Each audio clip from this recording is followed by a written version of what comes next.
A Traveler in Wartime. By Winston Churchill. Preface. I am reprinting here, in response to requests, certain recent experiences in Great Britain and France.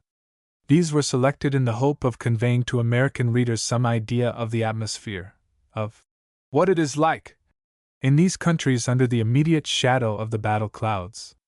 It was what I myself most wished to know. My idea was first to send home my impressions while they were fresh, and to refrain as far as possible from comment and judgment until I should have had time to make a fuller survey. Hence I chose as a title for these articles, intended to be preliminary, A Traveler in Wartime. I tried to banish from my mind all previous impressions gained from reading. I wished to be free for the moment to accept and record the chance invitation or adventure, wherever met with, at the front, in the streets of Paris, in Ireland, or on the London omnibus. Later on, I hoped to write a book summarizing the changing social conditions as I had found them. Unfortunately for me, my stay was unexpectedly cut short. I was able to avail myself of but few of the many opportunities offered. With this apology, the articles are presented as they were written. I have given the impression that at the time of my visit there was no lack of food in England, but I fear that I have not done justice to the frugality of the people, much of which was self-imposed for the purpose of helping to win the war. On very good authority I have been given to understand that food was less abundant during the winter just past, partly because of the effect of the severe weather on our American railroads, which had trouble in getting supplies to the coast, and partly because more and more ships were required for transporting American troops and supplies for these troops to France. This additional curtailment was most felt by families of small income, whose earners were at the front or away on other government service. Mothers had great difficulty in getting adequate nourishment for growing children. But the British people cheerfully submitted to this further deprivation. Summer is at hand. It is to be hoped that before another winter sets in, American and British shipping will have sufficiently increased to remedy the situation. In regard to what I have said of the British Army, I was profoundly struck, as were other visitors to that front, by the health and morale of the men, by the marvel of organization accomplished in so comparatively brief a time. It was one of the many proofs of the extent to which the British nation had been socialized. When one thought of that little band of regulars sent to France in 1914, who became immortal at Mons, who shared the glory of the Marne, and in that first dreadful winter held back the German hosts from the Channel ports, the presence on the battle line of millions of disciplined and determined men seemed astonishing indeed. And this had been accomplished by a nation facing the gravest crisis in its history, under the necessity of sustaining and financing many allies and of protecting an empire. Since my return to America, a serious reverse has occurred. After the Russian peace, the Germans attempted to overwhelm the British by hurling against them vastly superior numbers of highly trained men. It is for the military critic of the future to analyze any tactical errors that may have been made at the Second Battle of the Somme. Apparently there was an absence of preparation, of specific orders from high sources in the event of having to cede ground. This much can be said, that the morale of the British Army remains unimpaired, that the presence of mind and ability of the great majority of the officers who, flung on their own resources, conducted the retreat, cannot be questioned, while the accomplishment of General Carey, in stopping the gap with an improvised force of non-combatants, will go down in history. In an attempt to bring home to myself, as well as to my readers, a realization of what American participation in this war means or should mean. A Traveler in Wartime. Chapter 1. Toward the end of the summer of 1917 it was very hot in New York, and hotter still aboard the transatlantic liner thrust between the piers. One glance at our cabins, at the crowded decks and dining room, at the little writing room above, where the ink had congealed in the inkwells, sufficed to bring home to us that the days of luxurious sea travel, of a la carte restaurants, and Louis C's bedrooms were gone, at least for a period. The prospect of a voyage of nearly 2 weeks was not enticing. The ship, to be sure, was far from being the best of those still running on a line which had gained a magic reputation of immunity from submarines. 3 years ago she carried only second and third class passengers. But most of us were in a hurry to get to the countries where war had already become a grim and terrible reality. In one way or another we had all enlisted. By we, I mean the American passengers. The first welcome discovery among the crowd wandering aimlessly and somewhat disconsolately about the decks was the cheerful face of a friend whom at first I did not recognize because of his amazing disguise and uniform. Hitherto he had been associated in my mind with dinner parties and clubs. That life was past. He had laid up his yacht and joined the Red Cross, and, henceforth, for an indeterminable period, he was to abide amidst the discomforts and dangers of the Western Front, with 5 days' leave every 3 months. The members of a group similarly attired whom I found gathered by the after rail were likewise cheerful. 2 well-known specialists from the Massachusetts General Hospital made significant the hegira now taking place that threatens to leave our country, like Britain, almost doctorless. When I reached France, it seemed to me that I met all the celebrated medical men I ever heard of.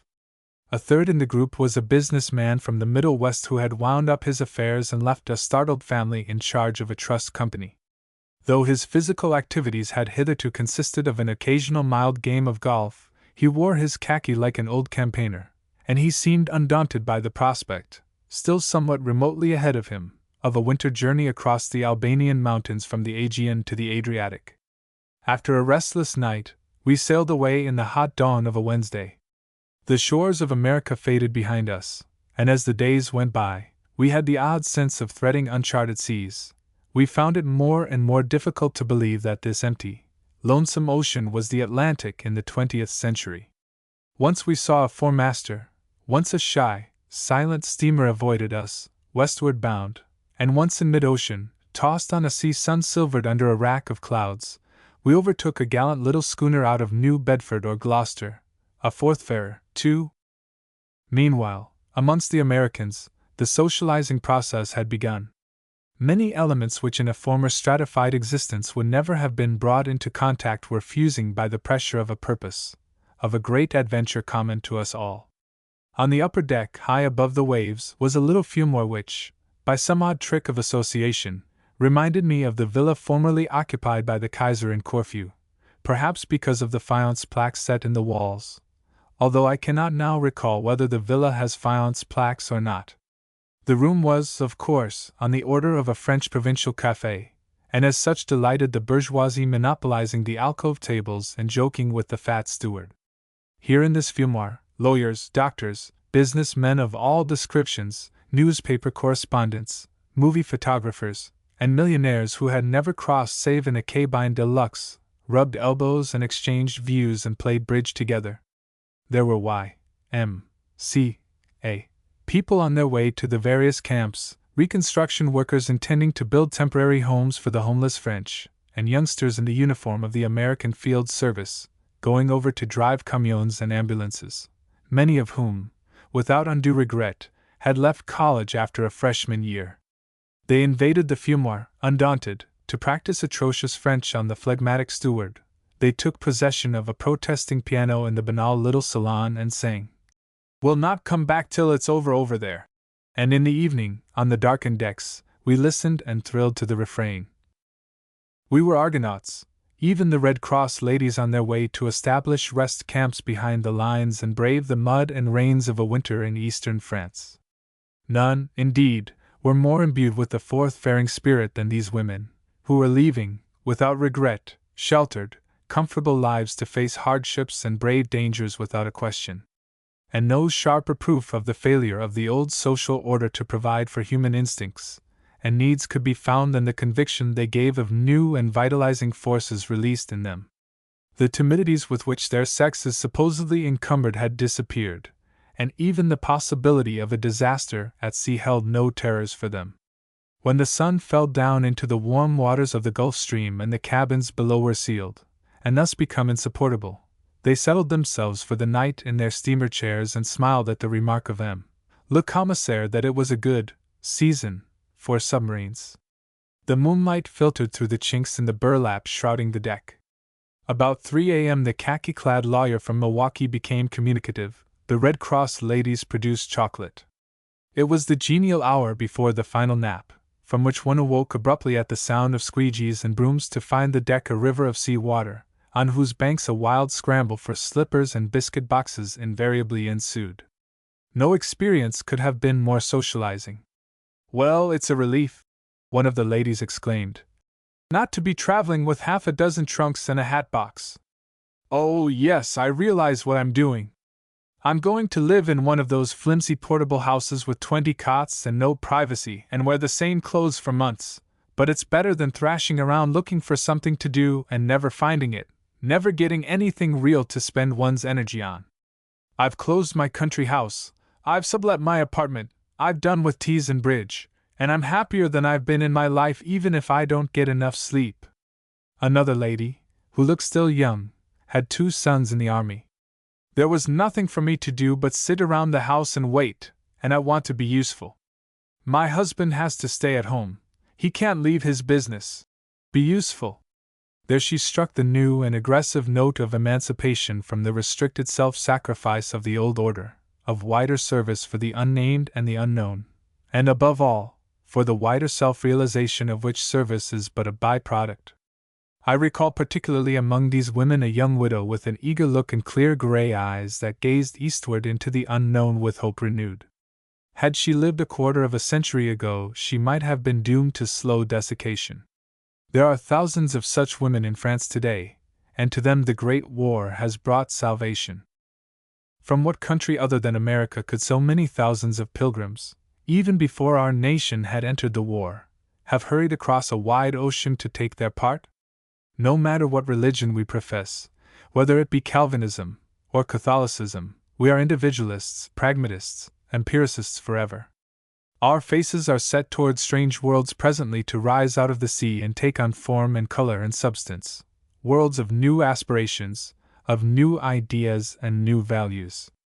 And on this voyage I was reminded of Josiah Royce's splendid summary of the American philosophy, of the American religion as set forth by William James. Through the pall of horror and tragedy the American sees a vision. For him it is not merely a material and bloody contest of arms and men, a military victory to be gained over an aggressive and wrong-minded people. It is a world calamity, indeed, but a calamity, since it has come, to be spiritualized and utilized for the benefit of the future society of mankind. It must be made to serve a purpose in helping to liberate the world from sentimentalism, ignorance, close-mindedness, and cant. 2. One night we entered the danger zone. There had been an entertainment in the little salon which, packed with passengers, had gradually achieved the temperature and humidity of a Turkish bath. For the ports had been closed as tight as gaskets could make them, the electric fans, as usual, obstinately refused to march. After the amateur speech-making and concert pieces, an Italian violinist, who had thrown over a lucrative contract to become a soldier, played exquisitely, and one of the French sisters we had seen walking the deck with the mincing steps of the cloisters sang, somewhat precariously and pathetically, the Ave Maria. Its pathos was of the past, and after she had finished, as we fled into the open air, we were conscious of having turned our backs irrevocably yet determinately upon an era whose life and convictions the music of the composer so beautifully expressed. And the sister's sweet withered face was reminiscent of a missal, one bright with color, and still shining faintly. A missal in a library of modern books. On deck a fine rain was blowing through a gap in our burlap shroud, a phosphorescent fringe of foam hissed along the sides of the ship, giving the illusory appearance of our deadlights open and ablaze, exaggerating the sinister blackness of the night. We were, apparently, a beacon in that sepia waste where modern undersea monsters were lurking. There were on board other elements which in the normal times gone by would have seemed disquieting enough.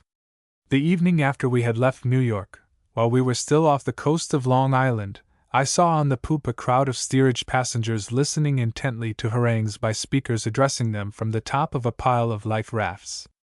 Armenians, I was told, on their way to fight the Turks, all recruited in America by one frenzied woman who had seen her child cut in two by a German officer.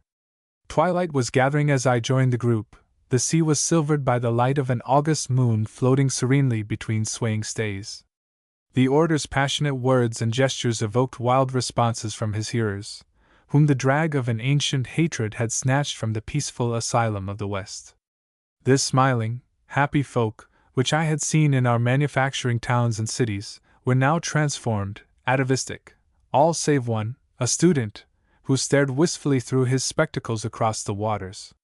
Later, when twilight deepened, when the moon had changed from silver to gold, the orators gave place to a singer. He had been a bootblack in America. Now he had become a bard. His plaintive minor chant evoked, one knew not how, the flavor of that age-long history of oppression and wrong these were now determined to avenge. Their conventional costumes were proof that we had harbored them, almost, indeed, assimilated them. And suddenly they had reverted. They were going to slaughter the Turks. On a bright Saturday afternoon we steamed into the wide mouth of the Gironda, a name stirring vague memories of romance and terror. The French passengers gazed wistfully at the low-lying strip of sand and forest, but our uniformed pilgrims crowded the rail and hailed it as the promised land of self-realization. A richly colored watering place slid into view, as in a moving picture show. There was, indeed, all the reality and unreality of the cinematograph about our arrival. Presently the reel would end abruptly, and we should find ourselves pushing our way out of the emptying theater into a rainy street. The impression of unreality in the face of visual evidence persisted into the night when, after an afternoon at anchor, we glided up the river, our decks and ports ablaze across the land. Silhouettes of tall poplars loomed against the blackness. Occasionally a lamp revealed the milky blue facade of a house. This was France. War-torn France, at last vividly brought home to us when a glare appeared on the sky, growing brighter and brighter until, at a turn of the river, abruptly we came abreast of vomiting furnaces, thousands of electric lights strung like beads over the crest of a hill, and below these, dim rows of houses, all of a sameness, stretching along monotonous streets. A munitions town in the night. One could have tossed a biscuit on the stone wharfs where the workmen, crouching over their tasks, straightened up at sight of us and cheered. And one cried out hoarsely, "Vous venez nous sauver, vous Américains, you come to save us!" An exclamation I was to hear again in the days that followed. 3. All day long, as the rapide hurried us through the smiling wine country and past the well-remembered chateaux of the Loire, we wondered how we should find Paris, beautiful Paris, saved from violation as by a miracle. Our first discovery, after we had pushed our way out of the dim station into the obscurity of the street, was that of the absence of taxicabs. The horse-drawn buses ranged along the curb were reserved for the foresight and privileged few. Men and women were rushing desperately about in search of conveyances, and in the midst of this confusion, undismayed, debonair, I spied a rugged, slouch-hatted figure standing under a lamp, the unmistakable American soldier. "Aren't there any cabs in Paris?" I asked. "Oh, yes, they tell me they're here," he said. "I've given a man $1 to chase one." Evidently one of our millionaire privates who have aroused such burnings in the heart of the French poilu, with his 5 sous a day. We left him there, and staggered across the Seine with our bags. A French officer approached us. "You come from America," he said. "Let me help you." There was just enough light in the streets to prevent us from getting utterly lost, and we recognized the dark mass of the Tuileries as we crossed the gardens. The hotel we sought was still there, and its menu, save for the war bread and the tiny portion of sugar, as irreproachable as ever. The next morning, as if by magic, hundreds of taxis had sprung into existence, though they were much in demand. And in spite of the soldiers thronging the sunlit streets, Paris was seemingly the same Paris one had always known, gay, insouciant, pleasure-bent. The luxury shops appeared to be thriving, the world-renowned restaurants to be doing business as usual. To judge from the prices, a little better than usual, the expensive hotels were full. It is not the real France, of course, yet it seemed none the less surprising that it should still exist. Oddly enough, the presence of such overwhelming numbers of soldiers should have failed to strike the note of war, emphasized that of lavishness, of the casting off of mundane troubles for which the French capital has so long been known. But so it was. Most of these soldiers were here precisely with the object of banishing from their minds the degradations and horrors of the region from which they had come, and which was so unbelievably near. A few hours in an automobile, less than that in one of those dragonfly machines we saw intermittently hovering in the blue above our heads. Paris, to most Americans, means that concentrated little district de luxe of which the Place Vendôme is the center, and we had always unconsciously thought of it as in the possession of the Anglo-Saxons. So it seems today. One saw hundreds of French soldiers, of course, in all sorts of uniforms, from the new grey blue and visor to the traditional cloth blouse and kepi, once in a while a smart French officer. The English and Canadians, the Australians, New Zealanders, and Americans were much in evidence.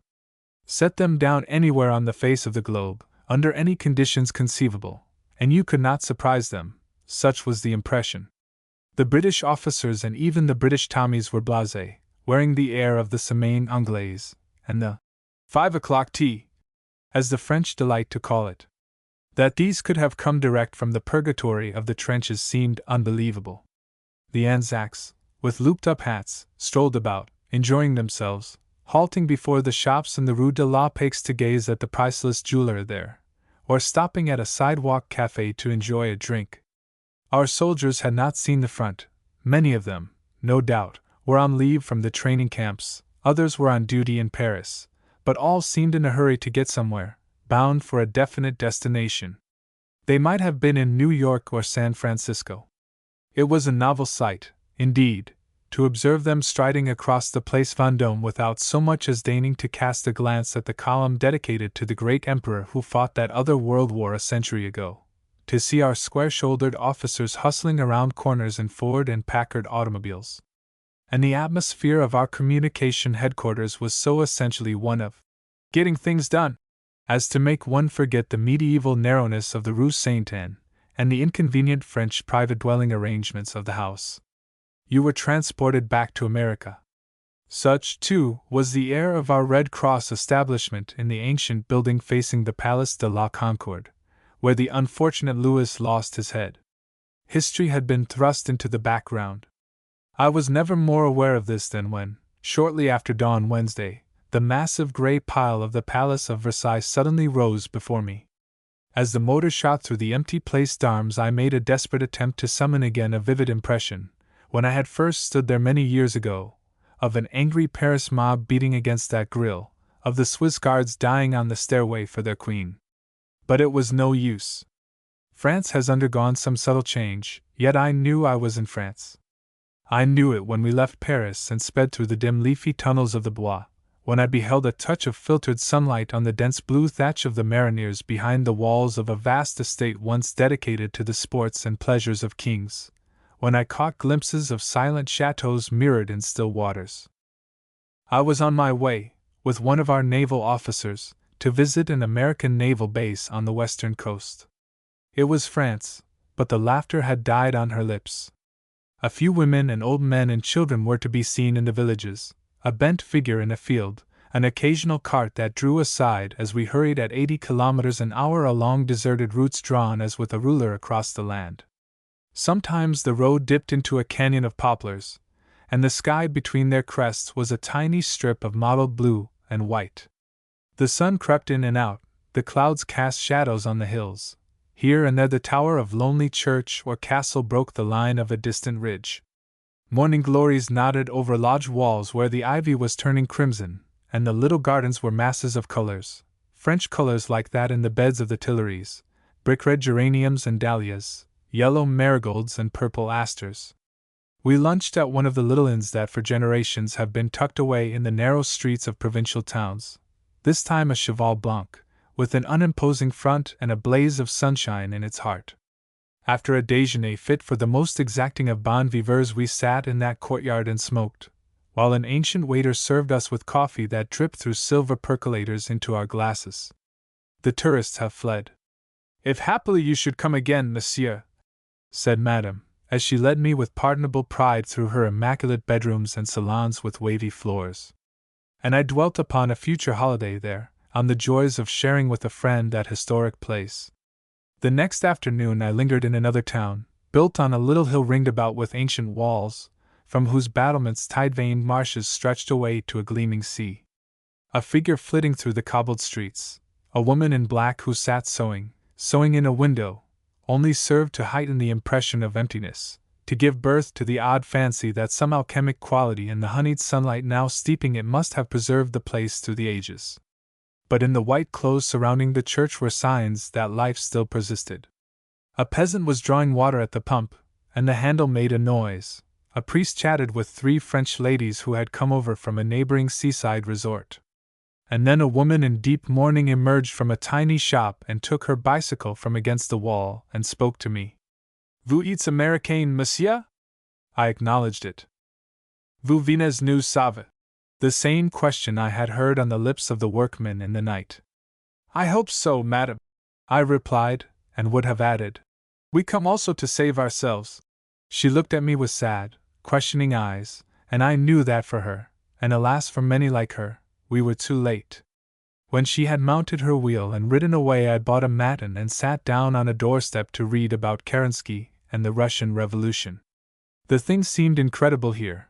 War seemed incredible, and yet its tentacles had reached out to this peaceful old world spot and taken a heavy toll. Once more I sought the ramparts, only to be reminded by those crumbling, machicolated ruins that I was in a war-ridden land. Few generations had escaped the pestilence. At no great distance lay the little city which had been handed over to us by the French government for a naval base, one of the ports where our troops and supplies are landed. Those who know provincial France will visualize its narrow streets and reticent shops, its grey-white and ecru houses all more or less of the same design, with long French windows guarded by ornamental balconies of cast iron, a city that has never experienced such a thing as a real estate boom. Imagine, against such a background, the bewildering effect of the dynamic presence of a few regiments of our new army.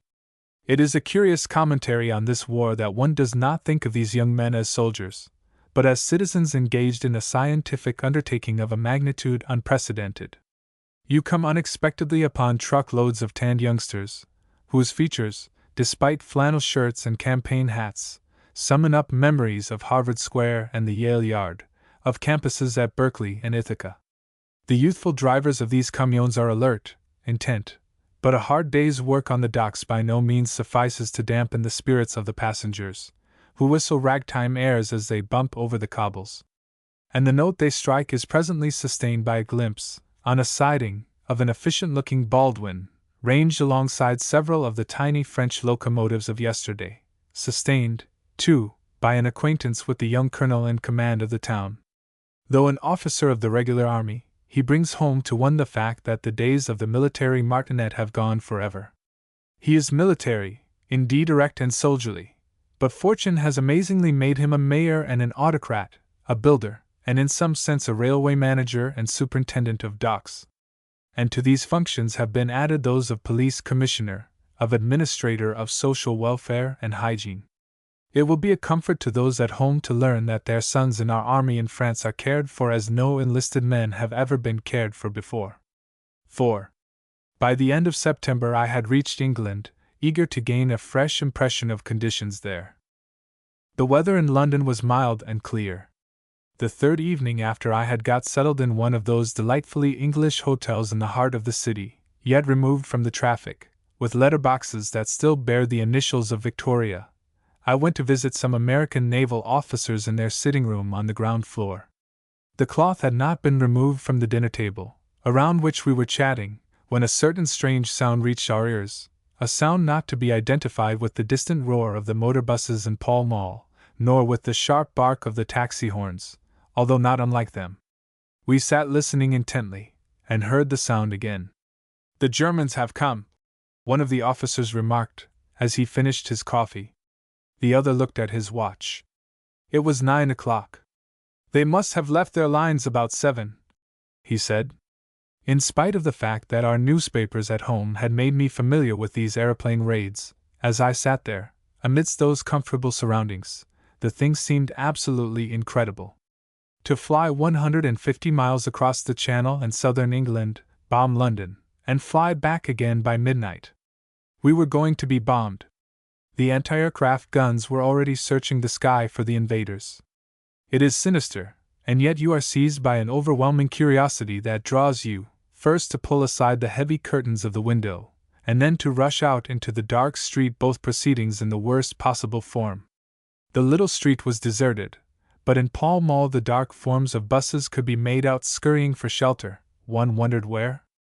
Above the roar of London, the pop, pop, pop of the defending guns could be heard now almost continuously, followed by the shrieks and moans of the shrapnel shells as they passed close overhead. They sounded like giant rockets, and even as rockets some of them broke into a cascade of sparks. Star shells they are called, bursting, it seemed, among the immutable stars themselves that burned serenely on. And there were other stars like November meteors hurrying across space, the lights of the British planes scouring the heavens for their relentless enemies. Everywhere the restless white rays of the searchlights pierced the darkness, seeking, but seeking in vain. Not a sign of the intruders was to be seen. I was induced to return to the sitting room. "But what are they shooting at?" I asked. "Listen," said one of the officers. There came a lull in the firing and then a faint, droning noise like the humming of insects on a still summer day. "It's all they have to shoot at, that noise." "But their own planes?" I objected. "The Gotha has 2 engines, it has a slightly different noise when you get used to it. You'd better step out of that window. It's against the law to show light, and if a bomb falls in the street you'd be filled with glass." I overcame my fascination and obeyed. "It isn't only the bombs," my friend went on. "It's the falling shrapnel, too. The noise made by those bombs is unmistakable, unforgettable, and quite distinct from the chorus of the guns and shrapnel, a crashing note, reverberating, sustained, like the E minor of some giant calliope. In face of the raids, which coincide with the coming of the moon, London is calm, but naturally indignant over such methods of warfare. The damage done is ridiculously small, the percentage of deaths and injuries insignificant. There exists, in every large city, a riffraff to get panicky. These are mostly foreigners. They seek the tubes, and some the crypt of St. Paul's, for it is wise to get under shelter during the brief period of the raids, and most citizens obey the warnings of the police. It is odd, indeed, that more people are not hurt by shrapnel. The Friday following the raid I have described, I went out of town for a weekend, and returned on Tuesday to be informed that a shell had gone through the roof outside of the room I had vacated, and the ceiling and floor of the bedroom of one of the officers who lived below. He was covered with dust and debris, his lights went out, but he calmly stepped through the window. "You'd best have your dinner early, sir," I was told by the waiter on my return. "Last night a lady had her soup upstairs, her chicken in the office, and her coffee in the cellar. It is worthwhile noting that she had all 3. Another evening, when I was dining with Sir James Barrie, he showed me a handful of shrapnel fragments. "I gathered them off the roof," he informed me. And a lady next to whom I sat at luncheon told me in a matter-of-fact tone that a bomb had fallen the night before in the garden of her town house. "It was quite disagreeable," she said, "and broke all our windows on that side. During the last raids before the moon disappeared, by a new and ingenious system of barrage fire the Germans were driven off. The question of the ethics of reprisals is agitating London. One raid, which occurred at midday, is worth recording. I was on my way to our embassy when, in the residential quarter through which I passed, I found all the housemaids in the areas gazing up at the sky, and I was told by a man in a grocer's cart that the Huns had come again. But the invader on this occasion turned out to be a British aviator from one of the camps who was bringing a message to London.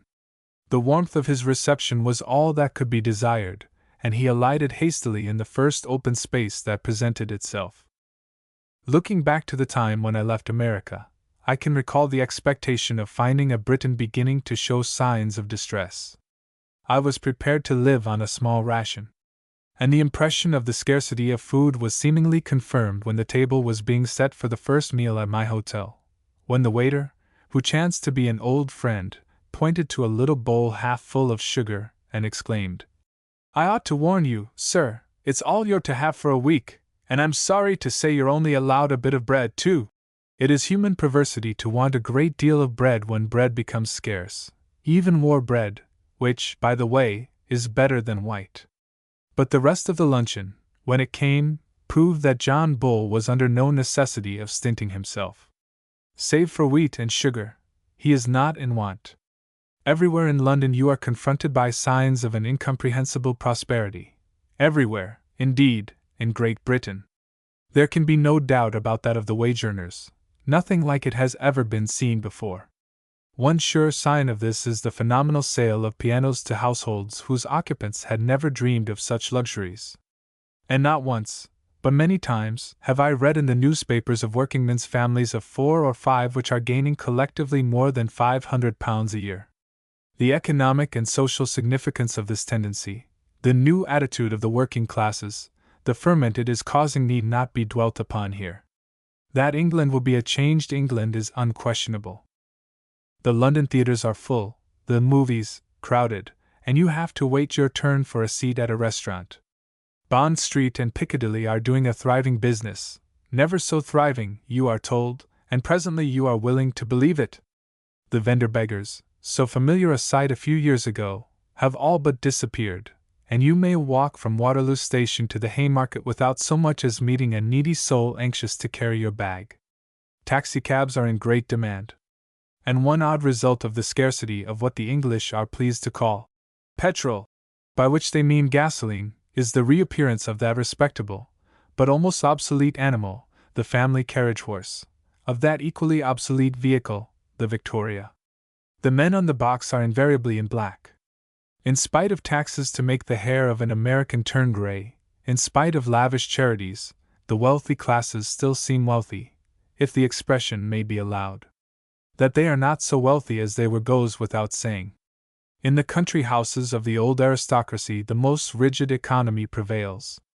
There are new fortunes, undoubtedly, munitions and war fortunes made before certain measures were taken to control profits, and some establishments, including a few supported by American accumulations, still exhibit the number of men servants and amount of gold plate formerly thought adequate. But in most of these great houses maids have replaced the butlers and footmen, mansions have been given over for hospitals, gardeners are fighting in the trenches, and courts and drives of country places are often overgrown with grass and weeds. "Yes, we do dine in public quite often," said a very great lady. "It's cheaper than keeping servants." 2 of her 3 sons had been killed in France, but she did not mention this. The English do not advertise their sorrows. Still another explanation: when husbands and sons and brothers come back across the Channel for a few days' leave after long months in the trenches, nothing is too good for them. And when these days have flown, there is always the possibility that there may never be another leave. Not long ago I read a heart-rending article about the tragedies of the goodbyes in the stations and the terminal hotels, tragedies hidden by silence and a smile. "Well, so long," says an officer. "Bring back A.V.C." cries his sister from the group on the platform, and he waves his hand in deprecation as the train pulls out, lights his pipe, and pretends to be reading the Sphere. Some evening, perchance, you happen to be in the dark street outside of Charing Cross Station. An occasional hooded lamp throws a precarious gleam on a long line of men carrying, so gently, stretchers on which lie the silent forms of rich and poor alike. Chapter 2. For the student of history who is able to place himself within the stream of evolution, the really important events of today are not taking place on the battle lines, but behind them. The keynote of the new era has been struck in Russia. And as I write these words, after the Italian retreat, a second revolution seems possible. For 3 years one has thought inevitably of 1789, and of the ensuing world conflict out of which issued the beginnings of democracy. History does not repeat itself, yet evolution is fairly consistent. While our attention has been focused on the military drama enacted before our eyes and recorded in the newspapers, another drama, unpremeditated but of vastly greater significance, is unfolding itself behind the stage.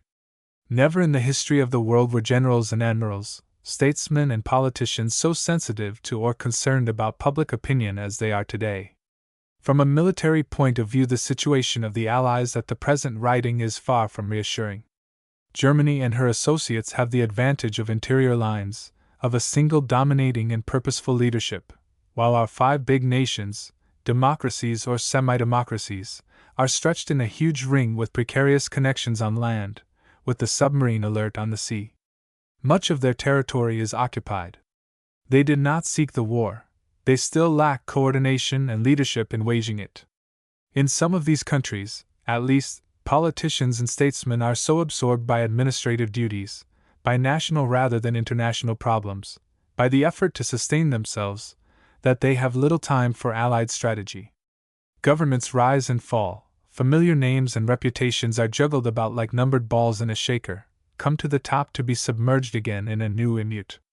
There are conferences and conferences without end. Meanwhile, a social ferment is at work, in Russia conspicuously, in Italy a little less so, in Germany and Austria undoubtedly, in France and England, and even in our own country, once of the most radical in the world, now become the most conservative. What form will the social revolution take? Will it be unbridled, unguided? Will it run through a long period of anarchy before the fermentation begun shall have been completed, or shall it be handled, in all the nations concerned, by leaders who understand and sympathize with the evolutionary trend, who are capable of controlling it, of taking the necessary international steps of cooperation in order that it may become secure and mutually beneficial to all? This is an age of cooperation, and in this at least, if not in other matters, the United States of America is in an ideal position to assume the leadership. To a certain extent, one is not prepared to say how far, the military and social crises are interdependent. And undoubtedly the military problem rests on the suppression of the submarine. If Germany continues to destroy shipping on the seas, if we are not able to supply our new armies and the Allied nations with food and other things, the increasing social ferment will paralyze the military operations of the Entente. The result of a German victory under such circumstances is impossible to predict, but the chances are certainly not worth running. In a sense, therefore, in a great sense, the situation is up to us in more ways than one, not only to supply wise democratic leadership but to contribute material aid and brains in suppressing the submarine, and to build ships enough to keep Britain, France, and Italy from starving. We are looked upon by all the Allies, and I believe justly, as being a disinterested nation, free from the age-long jealousies of Europe. And we can do much in bringing together and making more purposeful the various elements represented by the nations to whose aid we have come. I had not intended in these early papers to comment, but to confine myself to such of my experiences abroad as might prove interesting and somewhat illuminating. So much I cannot refrain from saying. It is a pleasure to praise where praise is due, and too much cannot be said of the personnel of our naval service, something of which I can speak from intimate personal experience. In these days, in that part of London near the Admiralty, you may chance to run across a tall, erect, and broad-shouldered man in blue uniform with 3 stars on his collar, striding rapidly along the sidewalk, and sometimes, in his haste, cutting across a street. People smile at him, costermongers, clerks, and shoppers, and whisper among themselves, "There goes the American Admiral!" And he invariably smiles back at them, especially at the children. He is an admiral, every inch a seaman, commanding a devoted loyalty from his staff and from the young men who are scouring the seas with our destroyers. In France as well as in England the name Sims is a household word, and if he chose he might be feted every day of the week. He does not choose. He spends long hours instead in the quarters devoted to his administration in Grosvenor Gardens, or in traveling in France and Ireland supervising the growing forces under his command. It may not be out of place to relate a characteristic story of Admiral Sims, whose career in our service, whose notable contributions to naval gunnery are too well known to need repetition. Several years ago, on a memorable trip to England, he was designated by the Admiral of the Fleet to be present at a banquet given our sailors in the Guildhall. Of course the Lord Mayor called upon him for a speech, but Commander Sims insisted that a blue jacket should make the address. "What, a blue jacket?" exclaimed the Lord Mayor in astonishment. "Do blue jackets make speeches in your country?" "Certainly they do," said Sims.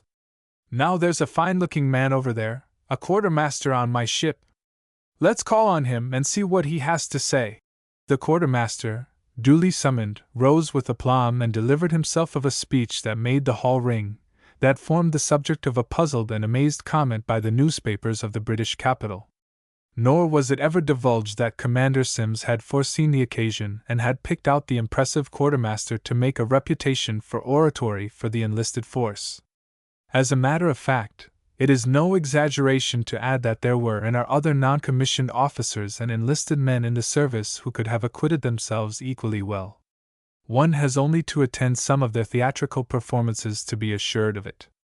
But to the European mind our bluejacket is still something of an anomaly. He is a credit to our public schools, a fruit of our system of universal education. And he belongs to a service in which are reconciled, paradoxically, democracy and discipline. One moment you may hear a bluejacket talking to an officer as man to man, and the next you will see him salute and obey an order implicitly. On a wet and smoky night I went from the London streets into the brightness and warmth of that refuge for American soldiers and sailors, the Eagle Hut, as the Y.M.C.A. is called. The place was full, as usual, but my glance was at once attracted by three strapping, intelligent-looking men in sailor blouses playing pool in a corner. "I simply can't get used to the fact that people like that are ordinary sailors," said the lady in charge to me as we leaned against the soda fountain. "They're a continual pride and delight to us Americans here, always so willing to help when there's anything to be done, and so interesting to talk to." When I suggested that her ideas of the Navy must have been derived from pinafores, she laughed. "I can't imagine using a cat-o'-nine-tails on them," she exclaimed, and neither could I. I heard many similar comments. They are indubitably American, these sailors, youngsters with the stamp of our environment on their features, keen and self-reliant. I am not speaking now only of those who have enlisted since the war, but of those others, largely from the small towns and villages of our Middle West, who in the past dozen years or so have been recruited by an interesting and scientific system which is the result of the genius of our naval recruiting officers. In the files at Washington may be seen, carefully tabulated, the several reasons for their enlisting. Some have friends in the service. Others wish to perfect themselves in a trade, to complete their education, or see the world, our adventurous spirit. And they are seeing it. They are also engaged in the most exciting and adventurous sport, with the exception of aerial warfare ever devised or developed, that of hunting down in all weathers over the wide spaces of the Atlantic those modern sea monsters that prey upon the Allied shipping. For the superdreadnought is reposing behind the nets, the battlecruiser ignominiously laying mines, and for the present at least, until some wizard shall invent a more effective method of annihilation, victory over Germany depends primarily on the airplane and the destroyer. At 3 o'clock one morning I stood on the crowded deck of an Irish mailboat watching the full moon riding over Holyhead Mountain and shimmering on the Irish Sea. A few hours later, in the early light, I saw the green hills of Killarney against a washed and clearing sky, the mud flats beside the railway shining like purple enamel. All the forenoon, in the train, I traveled through a country bathed in translucent colors, a country of green pastures dotted over with white sheep, of banked hedges and perfect trees, of shadowy blue hills in the high distance. It reminded one of nothing so much as a stained glass window depicting some delectable land of plenty and peace. And it was Ireland! When at length I arrived at the station of the port for which I was bound, and which the censor does not permit me to name, I caught sight of the figure of our admiral on the platform, and the fact that I was in Ireland and not in Emmanuel's land was brought home to me by the jolting drive we took on an outside car. The admiral perched precariously over one wheel and I over the other. Winding up the hill by narrow roads, we reached the gates of the Admiralty House. The house sits, as it were, in the emperor's seat of the amphitheater of the town, overlooking the panorama of a perfect harbor. A ring of emerald hills is broken by a little gap to seaward, and in the center is a miniature emerald isle. The ships lying at anchor seemed like children's boats in a pond. To the right, where a river empties in, were scattered groups of queer, rakish craft, each with 4 slanting pipes and a tiny flag floating from her halyards, a flag, as the binoculars revealed, of crimson bars and stars on a field of blue. These were our American destroyers. And in the midst of them, swinging to the tide, were the big, mother ships we have sent over to nurse them when, after many days and nights of hazardous work at sea, they have brought their flock of transports and merchantmen safely to port. This mothering, by repair ships which are merely huge machine shops afloat, This trick of keeping destroyers tuned up and constantly ready for service has inspired much favorable comment from our allies in the British service. It is an instance of our national adaptability, learned from an experience on long coasts where navy yards are not too handy. Few landsmen understand how delicate an instrument the destroyer is. A service so hazardous, demanding as it does such qualities as the ability to make instantaneous decisions and powers of mental and physical endurance, a service so irresistibly attractive to the young and adventurous, produces a type of officer quite unmistakable. The day I arrived in London from France, seeking a characteristically English meal, I went to Simpson's in the Strand, where I found myself seated by the side of two very junior officers of the British Navy. It appeared that they were celebrating what was left of a precious leave. At a neighboring table they spied two of our officers, almost equally youthful. "Let's have them over," suggested one of the Britishers, and they were had over. He raised his glass. "Here's how, as you say in America," he exclaimed. "You destroyer chaps are certainly top hole." And then he added with a blush, "I say, I hope you don't think I'm cheeking you." I saw them afloat, I saw them coming ashore in that Irish port, these young destroyer captains, after 5 wakeful nights at sea, weather-bitten, clear-eyed, trained down to the last ounce. One, with whom I had played golf on the New England hills, carried his clubs in his hand and invited me to have a game with him. Another, who apologized for not being dressed at noon on Sunday, he had made the harbor at 3 that morning, was taking his racket out of its case, preparing to spend the afternoon on the hospitable courts of Admiralty House with a fellow captain and 2 British officers.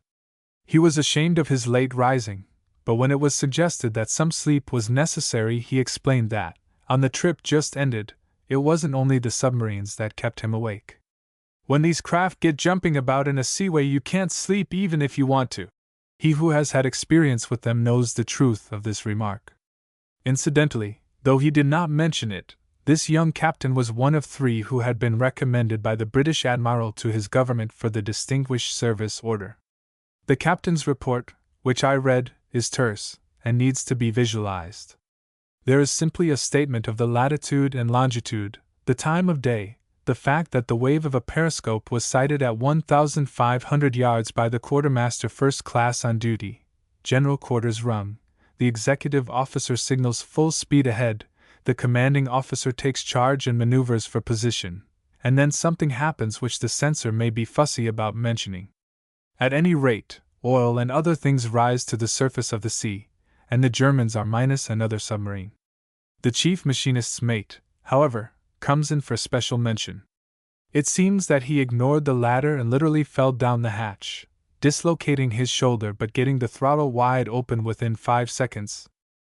In this town, facing the sea, is a street lined with quaint houses painted in yellows and browns and greens, and under each house the kind of a shop that brings back to the middle-aged delectable memories of extreme youth and nickels to spend. Up and down that street on a bright Saturday afternoon may be seen our Middle Western jackies chumming with the British sailors and Tommies, or flirting with the Irish girls, or gazing through the little panes of the show windows, whose enterprising proprietors have imported from the States a popular brand of chewing gum to make us feel more at home. In one of these shops, where I went to choose a picture postcard, I caught sight of an artistic display of a delicacy I had thought long obsolete, the everlasting gumdrop. But when I produced a shilling, the shopkeeper shook his head. "Sure, every day the sailors are wanting to buy them of me, but it's for ornament I'm keeping them," he said. "There's no more to be had till the war will be over. 8 years they're here now, and you wouldn't get a tooth in them, sir." So I wandered out again, joined the Admiral, and inspected the Blue Jackets Club by the water's edge. Nothing one sees, perhaps, is so eloquent of the change that has taken place in the life and fabric of our Navy. If you are an enlisted man, here in this commodious group of buildings you can get a good shore meal and entertain your friends among the Allies. You may sleep in a real bed, instead of a hammock, you may play pool, or see a moving picture show, or witness a vaudeville worthy of professionals, like that recently given in honor of the visit of the Admiral of our Atlantic Fleet. A band of 30 pieces furnished the music, and in the opinion of the jackies one feature alone was lacking to make the entertainment a complete success. The new drop curtain had failed to arrive from London. I happened to be present when this curtain was first unrolled, and beheld spread out before me a most realistic presentation of little old New York, seen from the North River, towering against blue American skies. And though I have never been over fond of New York, that curtain in that place gave me a sensation. Such is the life of our officers and sailors in these strange times that have descended upon us. 5 to 8 days of vigilance, of hardship and danger, in short, of war, and then 3 days of relaxation and enjoyment in clubs, on golf courses and tennis courts, barring the time it takes to clean ship and paint. There need be no fear that the war will be neglected. It is eminently safe to declare that our service will be true to its traditions. 3. Dog does it ought to be added to Dear E.T. Mondroit and other devices of England. On a day when I was lunching with Mr. Lloyd George in the dining room at 10 Downing Street that looks out over the Horse Guards Parade, the present Premier, with a characteristic gesture, flung out his hand toward the portrait of a young man in the panel over the mantel. It was of the younger Pitt, who had taken his meals and drunk his port in this very room in that other great war 100 years ago. The news of Austerlitz, brought to him during his illness, is said to have killed him. But England, undismayed, fought on for a decade and won. Mr. Lloyd George, in spite of burdens even heavier than Pitt's, happily retains his health, and his is the indomitable spirit characteristic of the new Britain as well as of the old. For it is a new Britain one sees. Mr. Lloyd George is Prime Minister of a transformed Britain, a Britain modernized and democratized. Like the Englishman who, when he first witnessed a performance of Uncle Tom's Cabin, cried out, "How very unlike the home life of our dear Queen!" The American who lunches in Downing Street is inclined to exclaim, "How different from Lord North and Palmerston!" We have, I fear, been too long accustomed to interpret Britain in terms of these two ministers and of what they represented to us of the rule of a George III or of an inimical aristocracy. 3 out of the 5 men who formed the war cabinet of an empire are of what would once have been termed an humble origin. One was, if I am not mistaken, born in Nova Scotia. General Smuts, unofficially associated with this council, not many years ago was in arms against Britain in South Africa, and the Prime Minister himself is the son of a Welsh tailor. A situation that should mollify the most exacting and implacable of our anti-British Democrats. I listened to many speeches and explanations of the prejudice that existed in the mind of the dyed-in-the-wool American against England, and the reason most frequently given was the schoolbook reason. Our histories kept the feeling alive. Now, there is no doubt that the histories out of which we were taught made what psychologists would call action patterns, or complexes, in our brains, just as the schoolbooks have made similar complexes in the brains of German children and prepared them for this war. But, after all, there was a certain animus behind the histories. Boiled down, the sentiment was one against the rule of a hereditary aristocracy, and our forefathers had it long before the separation took place. The Middle Western farmer has no prejudice against France, because France is a republic. The French are lovable, and worthy of all the sympathy and affection we can give them. But Britain is still nominally a monarchy, and our patriot thinks of its people very much as the cowboy used to regard citizens of New York. They all lived on Fifth Avenue. For the cowboy, the residents of the dreary side streets simply did not exist. We have been wont to think of all the British as aristocrats, while they have returned the compliment by visualizing all Americans as plutocrats, despite the fact that 1/10 of our population is said to own 9/10 of all our wealth. But the war will change that, is already changing it. Tout comprendre c'est tout pardonner. We have been soaked in the same common law, literature, and traditions of liberty, or of chaos, as one likes. Whether we all be of British origin or not, it is the mind that makes the true patriot, and there is no American so dead as not to feel a thrill when he first sets foot on British soil. Our schoolteachers felt it when they began to travel some 20 years ago, and the thousands of our soldiers who passed through on their way to France are feeling it today, and writing home about it. Our soldiers and sailors are being cared for and entertained in England just as they would be cared for and entertained at home. So are their officers. Not long ago, one of the finest townhouses in London was donated by the owner for an American officers' club. The funds were raised by contributions from British officers, and the club was inaugurated by the King and Queen and Admiral Sims.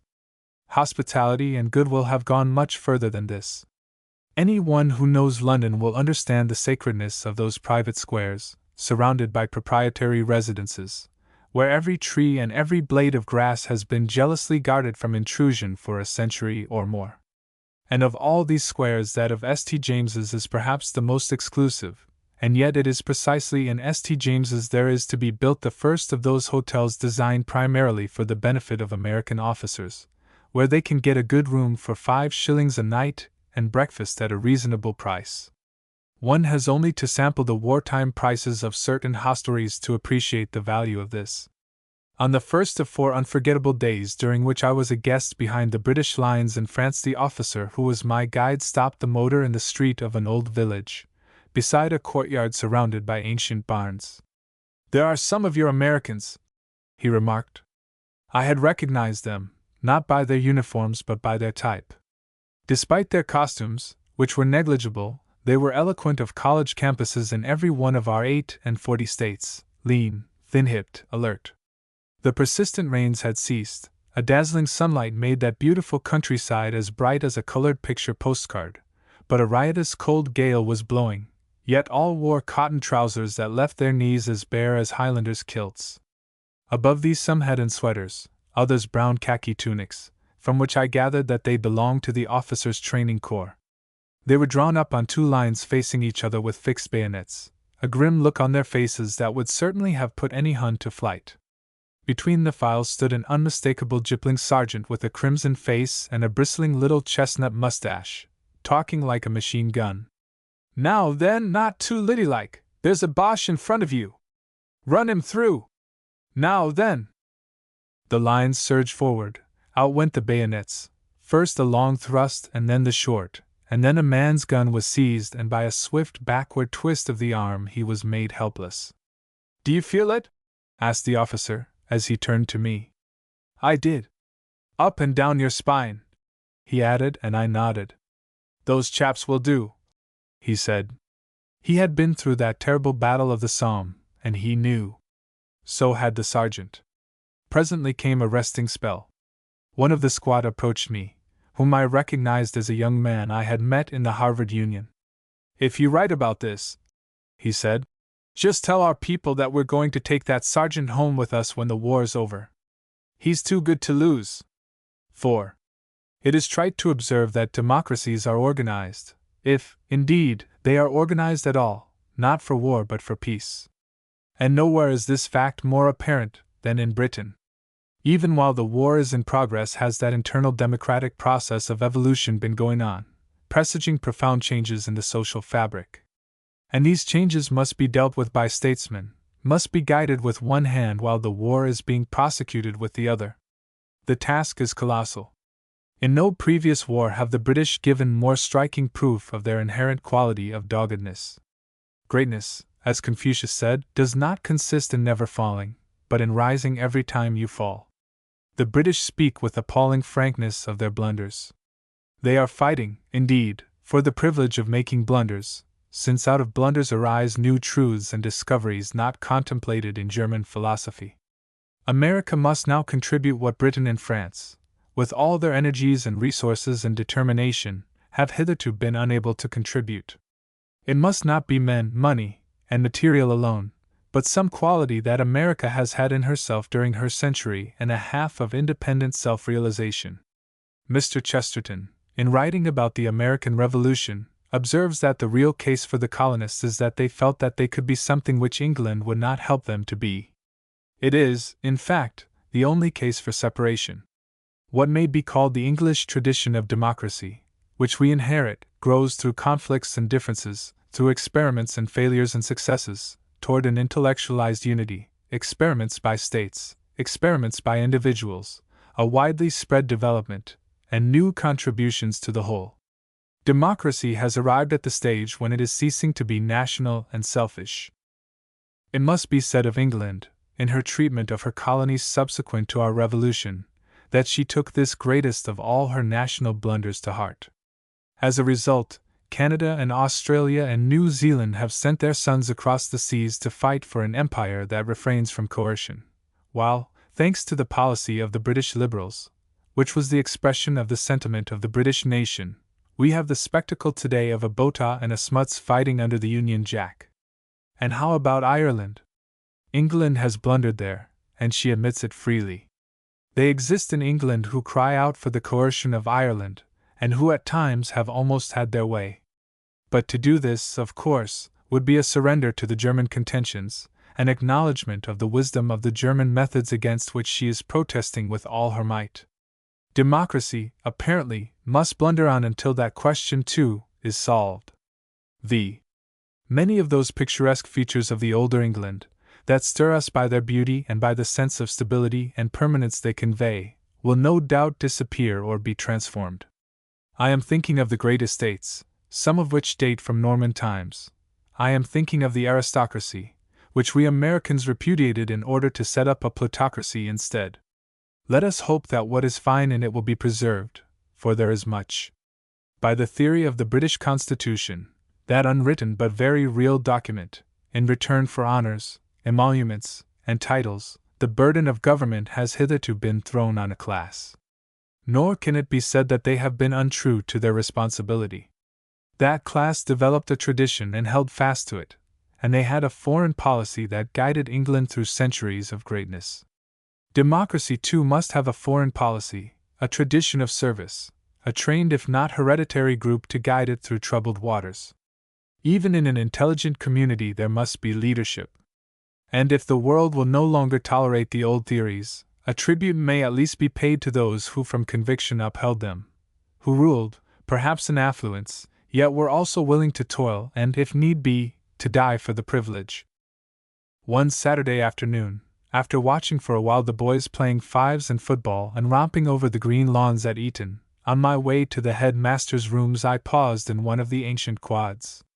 My eye had been caught by a long column of names posted there, printed in heavy black letters. Etona non, immemora. Every week many new names are added to those columns. On the walls of the chapel and in other quads and passages may be found tablets and inscriptions in memory of those who have died for England and the Empire in bygone wars. I am told that the proportion of Etonians of killed to wounded is greater than that of any other public school, which is saying a great deal. They go back across the channel and back again until their names appear on the last and highest honor list of the school and nation. In one of the hospitals I visited lay a wounded giant who had once been a truckman in a little town in Kent. Incidentally, in common with his neighbors, he had taken no interest in the war, which had seemed as remote to him as though he had lived in North Dakota. One day a Zeppelin dropped a bomb on that village, whereupon the able-bodied males enlisted to a man, and he with them. A subaltern in his company was an Eton boy. We just couldn't think of him as an officer, sir. In the camps he used to play with us like a child. And then we went to France. And one night when we was wet to the skin and the Boches was droppin' shell all around us we got the word. It was him leaped over the top first of all, shouting back at us to come on. He tumbled right back and died in my arms, he did, as I was climbin' up after him. I shan't ever forget him. As you travel about in these days you become conscious, among the people you meet, of a certain bewilderment. A static world and a static order are dissolving, and in England that order was so static as to make the present spectacle the more surprising. Signs of the disintegration of the old social strata were not lacking, indeed, in the earlier years of the 20th century, when Labour members and North Country radicals began to invade Parliament, but the cataclysm of this war has accelerated the process. In the muddy trenches of Flanders and France a new comradeship has sprung up between officers and Tommies, while time-honored precedent has been broken by the necessity of giving thousands of commissions to men of merit who do not belong to the officer caste. At the Haymarket Theatre I saw a fashionable audience wildly applaud a play in which the local tailor becomes a major general and returns home to marry the daughter of the lord of a mayor whose clothes he used to cut before the war. The age of great adventure were the words used by Mr. H. G. Wells to describe this epoch as we discussed it. and a large proportion of the descendants of those who have governed England for centuries are apparently imbued with the spirit of this adventure, even though it may spell the end of their exclusive rule. As significant of the social mingling of elements which in the past never exchanged ideas or points of view, I shall describe a weekend party at a large country house of liberal complexion, on the Thames. I have reason to believe it fairly typical. The owner of this estate holds an important position in the Foreign Office, and the hostess has, by her wit and intelligent grasp of affairs, made an enviable place for herself. On her right, at luncheon on Sunday, was a Labour leader, the head of one of the most powerful unions in Britain, and next him sat a member of one of the oldest of England's titled families. The two were on terms of Christian names. The group included 2 or 3 women, a sculptor and an educator, another Foreign Office official who has made a reputation since the beginning of the war, and finally an employer of labor, the chairman of the biggest shipbuilding company in England. That a company presenting such a variety of interests should have been brought together in the frescoed dining room of that particular house is noteworthy. The thing could happen nowhere save in the England of today. At first the talk was general, ranging over a number of subjects from that of the personality of certain politicians to the conduct of the war and the disturbing problem raised by the conscientious objector. Little by little, however, the rest of us became silent, to listen to a debate which had begun between the Labour leader and the shipbuilder on the Labour question. It is not my purpose here to record what they said. Needless to add that they did not wholly agree, but they were much nearer to agreement than one would have thought possible. What was interesting was the open-mindedness with which, on both sides, the argument was conducted, and the fact that it could seriously take place then and there. For the subject of it had long been the supreme problem in the lives of both these men. Their feelings concerning it must at times have been tinged with bitterness, yet they spoke with courtesy and restraint, and though each maintained his contentions, he was quick to acknowledge a point made by the other. As one listened, one was led to hope that a happier day is perhaps at hand when such things as complexes and convictions will disappear. The types of these two were in striking contrast. The Labour leader was stocky, chestnut-colored, vital, possessing the bulldog quality of the British self-made man combined with a natural wit, sharpened in the arena, that often startled the company into an appreciative laughter. The shipbuilder, on the other hand, was one of those spare and hard Englishmen whom no amount of business cares will induce to neglect the exercise of his body, the obligation at all times to keep fit, square-rigged, as it were, with a lean face and a wide mustache accentuating a square chin. Occasionally a gleam of humor, a ray of idealism, lighted his practical gray eyes. Each of these two had managed rather marvelously to triumph over early training by self-education. The Labour leader, who had had his first lessons in life from injustices and hard knocks, and the shipbuilder, who had overcome the handicap of the public school tradition and of Manchester economics. "Yes, titles and fortunes must go," remarked our hostess with a smile as she rose from the table and led the way out on the sunny, stone-flagged terrace. Below us was a wide parterre whose flower-beds, laid out by a celebrated landscape gardener in the days of the Stuarts, were filled with vegetables. The day was like our New England Indian summer, though the trees were still heavy with leaves, and a gossamer blue veil of haze stained the hills between which the shining river ran. If the social revolution, or evolution, takes place, one wonders what will become of this long-cherished beauty. I venture to dwell upon one more experience of that weekend party. The Friday evening of my arrival I was met at the station, not by a limousine with a chauffeur and footman, but by a young woman with a taxicab, one of the many reminders that a war is going on. London had been reeking in a green-yellow fog, but here the mist was white, and through it I caught glimpses of the silhouettes of stately trees in a park, and presently saw the great house with its clock tower looming up before me. A fire was crackling in the hall, and before it my hostess was conversing amusedly with a well-known sculptor, a sculptor typical of these Renaissance times, large, full-blooded, with vigorous opinions on all sorts of matters. "A lecturer is coming down from London to talk to the wounded in the amusement hall of the hospital," our hostess informed us. "And you both must come and speak too." The three of us got into the only motor of which the establishment now boasts, a little runabout using a minimum of petrol, and she guided us rapidly by devious roads through the fog until a blur of light proclaimed the presence of a building, one of some score or more built on the golf course by the British government.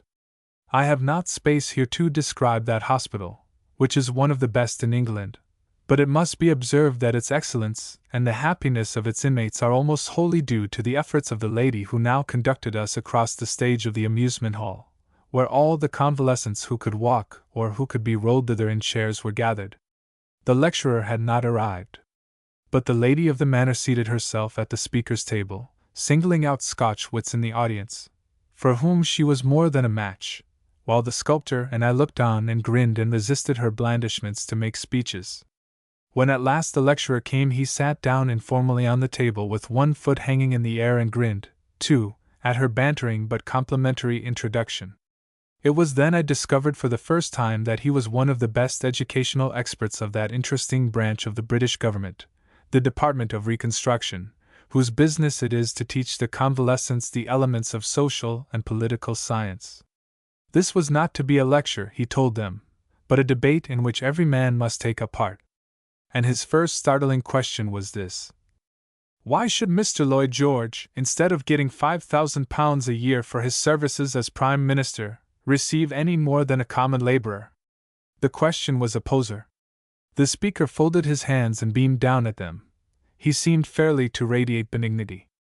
Now we mustn't be afraid of him, just because he seems to be intelligent, declared our hostess. This sally was greeted with spasmodic laughter. Her eyes flitted from bench to bench, yet met nothing save averted glances. Jock! Where are you, Jock? Why don't you speak up? You've never been down before. More laughter, and craning of necks for the jocks. This appeared to be her generic name for the Vita. But the jocks remained obdurately modest. The prolonged silence did not seem in the least painful to the lecturer, who thrust his hand in his pocket and continued to beam. He had learned how to wait, and at last his patience was rewarded. A middle-aged soldier with a very serious manner arose hesitatingly, with encouraging noises from his comrades. It's not Mr. Lloyd George I'm worrying about, sir, he said. All I wants is enough for the missus and me. I had trouble to get that before the war.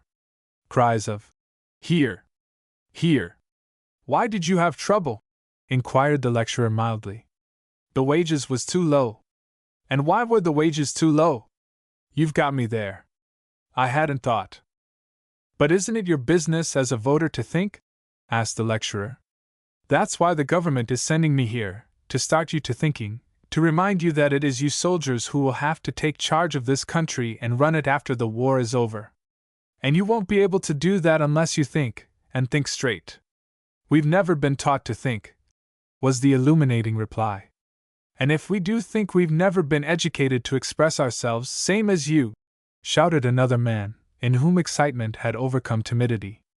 I'm here to help you educate yourselves, said the lecturer. But first let's hear any ideas you may have on the question I asked you. There turned out to be plenty of ideas, after all. An opinion was ventured that Mr. Lloyd George served the nation, not for money but from public spirit.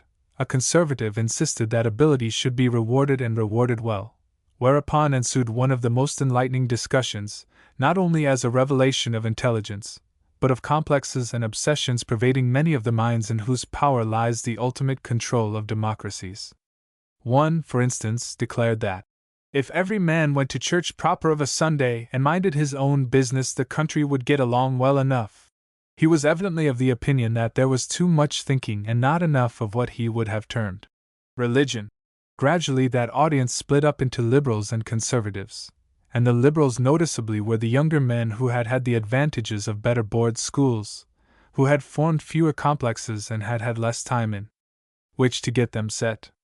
Of these, a Canadian made a plea for the American system of universal education, whereupon a combative Stan-patter declared that every man wasn't fit to be educated, that the American plan made only for discontent. Look at them, he exclaimed.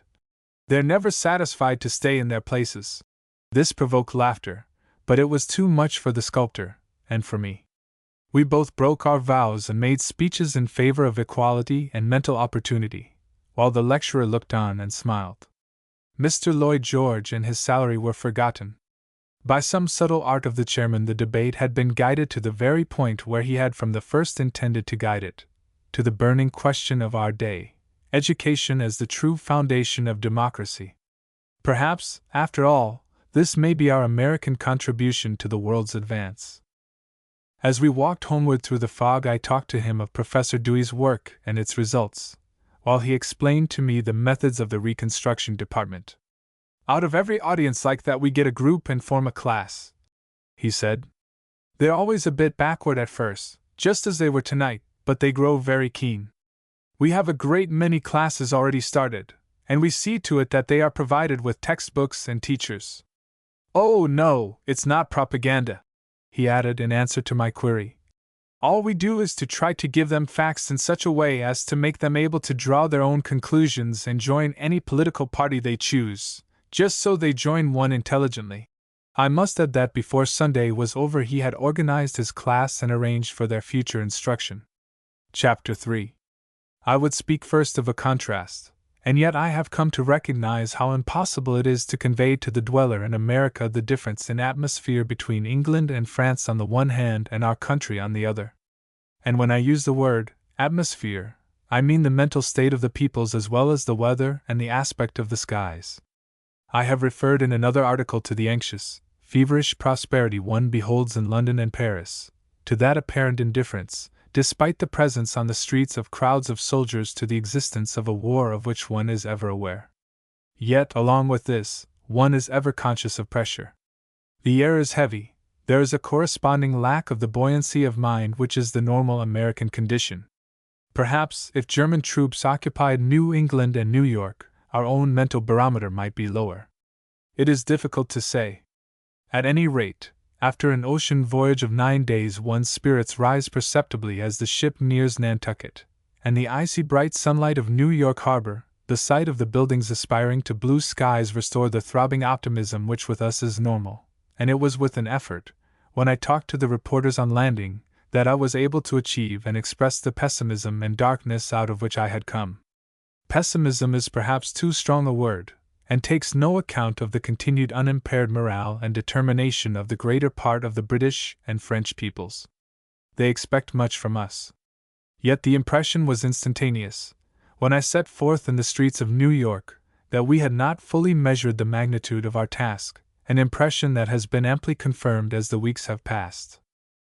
The sense of relief I felt was not only the result of bright skies and a high barometer, of the palpable self-confidence of the pedestrians, of the white bread on the table and the knowledge that there was more, but also of the ease of accomplishing things. I called for a telephone number, and got it cheerfully and instantly. I sent several telegrams, and did not have to wait 20 minutes before a wicket while a painstaking official multiplied and added and subtracted and paused to talk with a friend. The speed of the express in which I flew downtown seemed emblematic of America itself. I had been transported, in fact, into another world, my world, and in order to realize again that from which I had come I turned to a diary recording a London filled with the sulphur fumes of fog through which the lamps of the taxis and buses shone as yellow blots reflected on glistening streets, or, for some reason a still greater contrast, a blue November Sunday afternoon in parts. The esplanade of the Invalids black with people, sad people, and the Invalids itself all etched in blue as seen through the wide vista from the Seine. A few days later, with some children, I went to the Hippodrome. And it remained for the Hippodrome, of all places, to give me the thrill I had not achieved abroad, the thrill I had not experienced since the first months of the war. Mr. George Cohan accomplished it.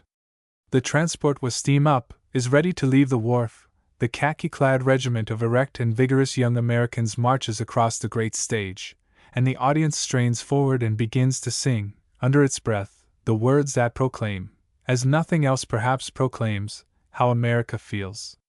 Is it the prelude of a tragedy? We have always been so successful, we Americans.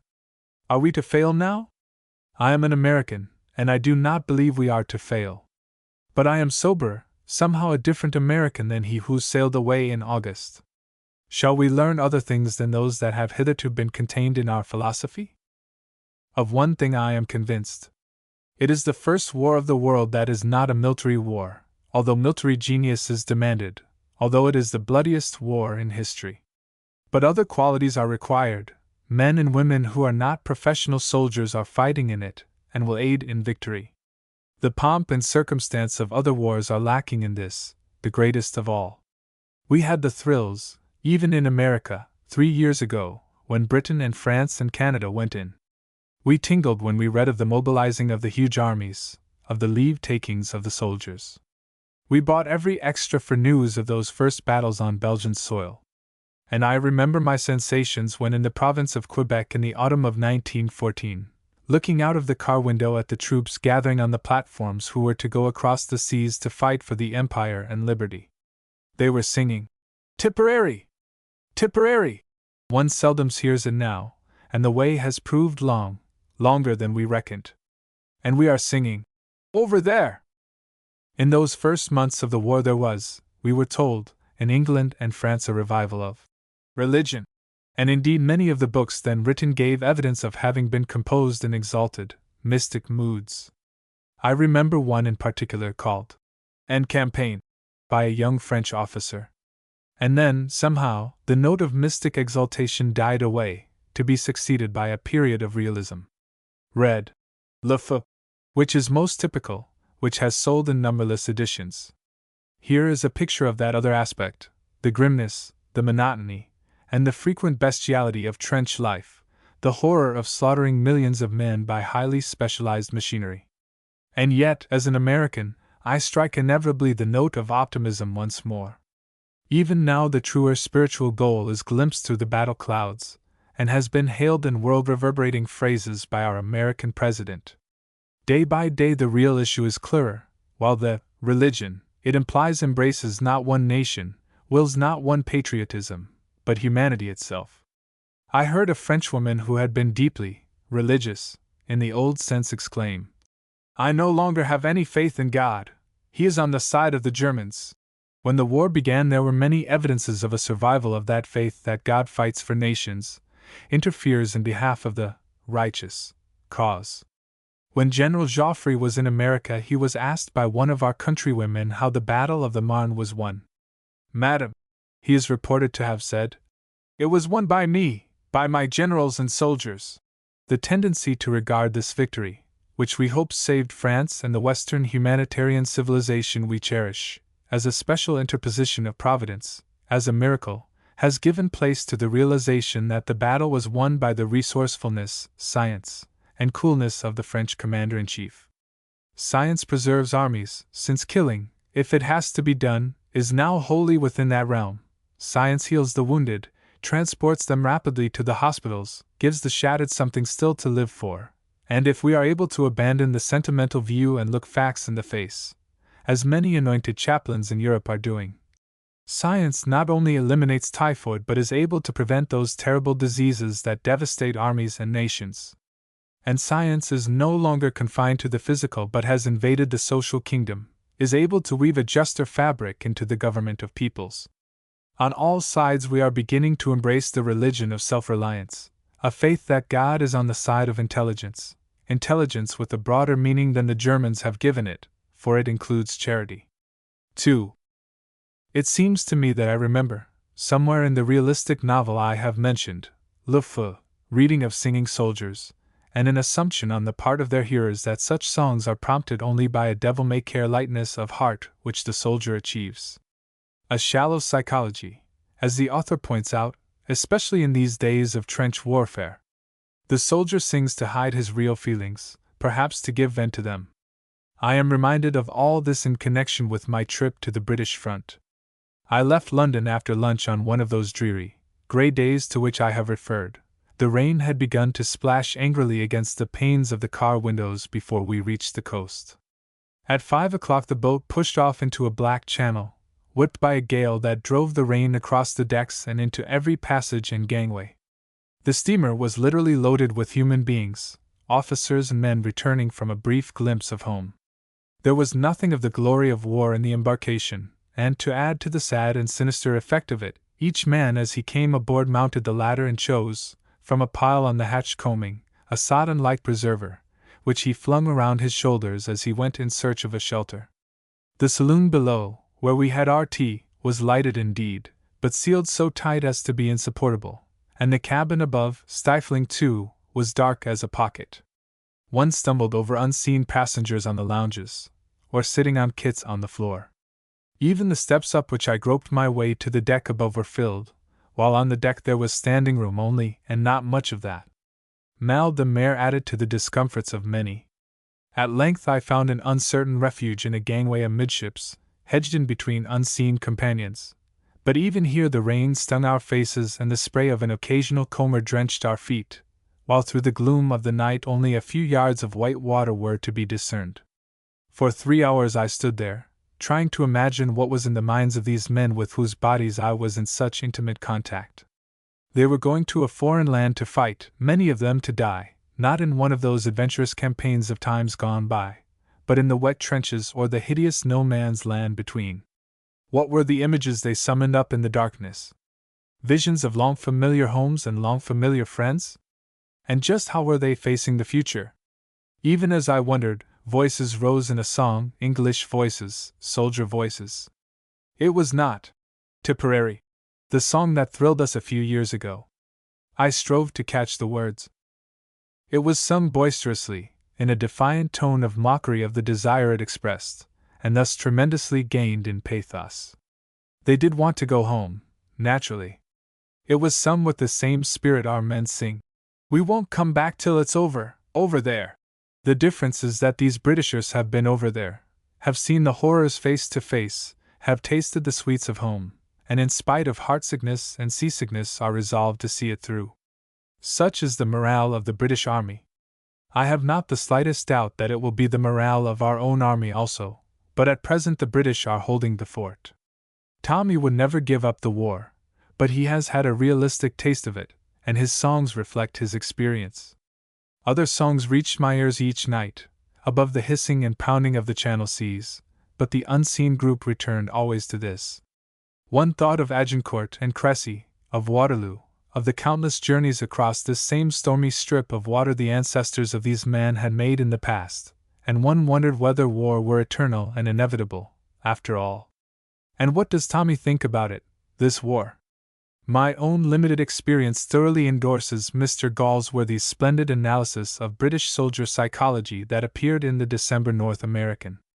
The average man, with native doggedness, is fighting for the defense of England.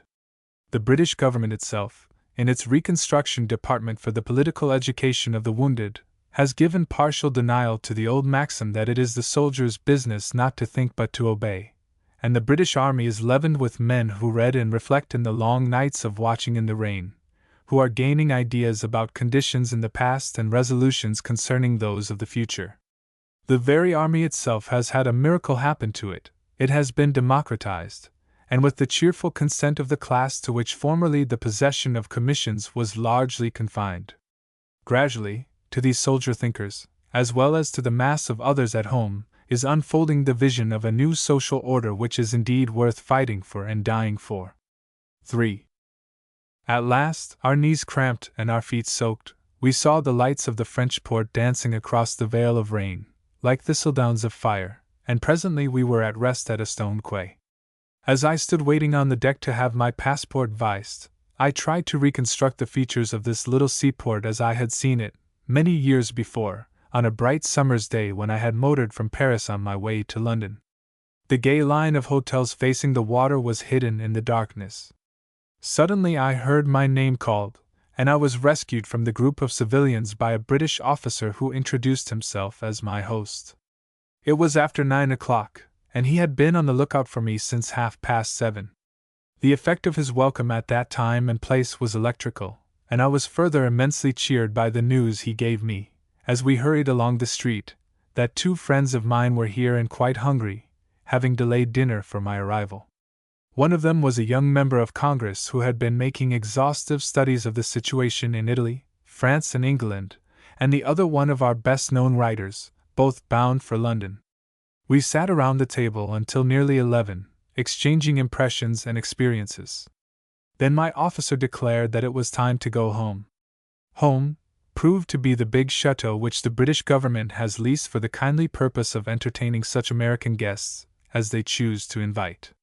It is known as the American Chateau, and in the early morning hours we reached it after a long drive through the gale. We crossed a bridge over a moat and traversed a huge stone hall to the Gothic drawing room. Here a fire was crackling on the hearth, refreshments were laid out, and the major in command rose from his book to greet me. Hospitality, with these people, has attained to art, and though I had come here at the invitation of his government, I had the feeling of being his personal guest in his own house. Presently he led the way up the stone stairs and showed me the room I was to occupy. I awoke to the sound of the wind whistling through the open lattice, and looking down on the ruffled blue waters of the moat I saw a great white swan at his morning toilet, his feathers dazzling in the sun. It was one of those rare crisp and sparkling days that remind one of our American autumn. A green stretch of lawn made a vista through the woods. Following the example of the swan, I plunged into the tin tub the orderly had placed beside my bed and went down to porridge in a glow. Porridge, for the Major was Scotch, and had taught his French cook to make it as the Scotch make it. Then, going out into the hall, from a table on which lay a contour map of the battle region, the Major picked up a hideous mask that seemed to have been made for some barbaric revelries. "We may not strike any gas," he said, "but it's as well to be on the safe side." Whereupon he made me practice inserting the tube in my mouth, pinching the nostrils instantly with the wire-covered nippers. He also presented me with a steel helmet. Thus equipped for any untoward occurrence, putting on sweaters and heavy overcoats, and wrapping ourselves in the fur rugs of the waiting automobile, we started off, with the gale on our quarter, for the front. Picardy, on whose soil has been shed so much English blood, never was more beautiful than on that October day. The trees were still in full leaf, the fields green, though the crops had been gathered, and the crystal air gave vivid value to every color in the landscape. From time to time we wound through the cobblestone streets of historic villages, each having its stone church and the bodki-shaped steeple of blue slate so characteristic of that country. And, as though we were still in the pastoral times of peace, in the square of one of these villages a horse fair was in progress. Blue-smocked peasants were trotting chunky ponies over the stones. It was like a picture from one of de Maupassant's tales. In other villages the shawled women sat knitting behind piles of beets and cabbages and apples, their farm carts atilt in the sun. Again and again I tried to grasp the fact that the greatest of world wars was being fought only a few miles away, and failed. We had met, indeed, an occasional officer or orderly, huddled in a greatcoat and head against the wind, exercising those wonderful animals that are the pride of the British cavalry, and which General Sir Douglas Haig, himself a cavalryman, some day hopes to bring into service. We had overtaken an artillery train rumbling along toward the east, the men laughing and joking as they rode, as though they were going to maneuvers. Farther on, as the soldiers along the highroads and in the towns grew more and more numerous, they seemed so harmoniously part of the peaceful scene that war was as difficult to visualize as ever. Many sat about smoking their pipes and playing with the village children, others were in squads going to drill or exercise, something the Briton never neglects. The amazing thing to a visitor who has seen the trenches awash on a typical wet day, who knows that even billeting in cold farms and barns behind the lines can scarcely be compared to the comforts of home, is how these men keep well under the conditions. To say that they are well is to understate the fact.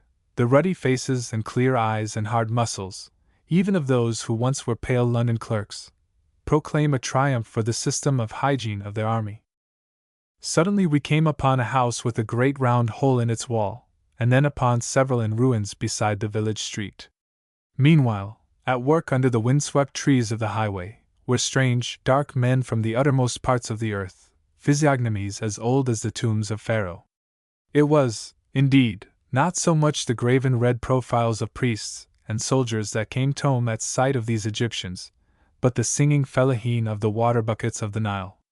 And here, too, shoveling the crushed rock, were East Indians oddly clad in European garb, careless of the cold. That sense of the vastness of the British Empire, which at times is so profound, was mingled now with the knowledge that it was fighting for its life, marshalling all its resources for Armageddon. Saint Eloi is named after the good bishop who ventured to advise King Dagobert about his costume. And the church stands, what is left of it, all alone on the greenest of terraces jutting out toward the east, and the tower, ruggedly picturesque against the sky, resembles that of some crumbled abbey. As a matter of fact, it has been a target for German gunners. Dodging an army truck and rounding one of those military traffic policemen one meets at every important corner, we climbed the hill and left the motor among the great trees, which are still fortunately preserved. And we stood for a few minutes, gazing over miles and miles of devastation.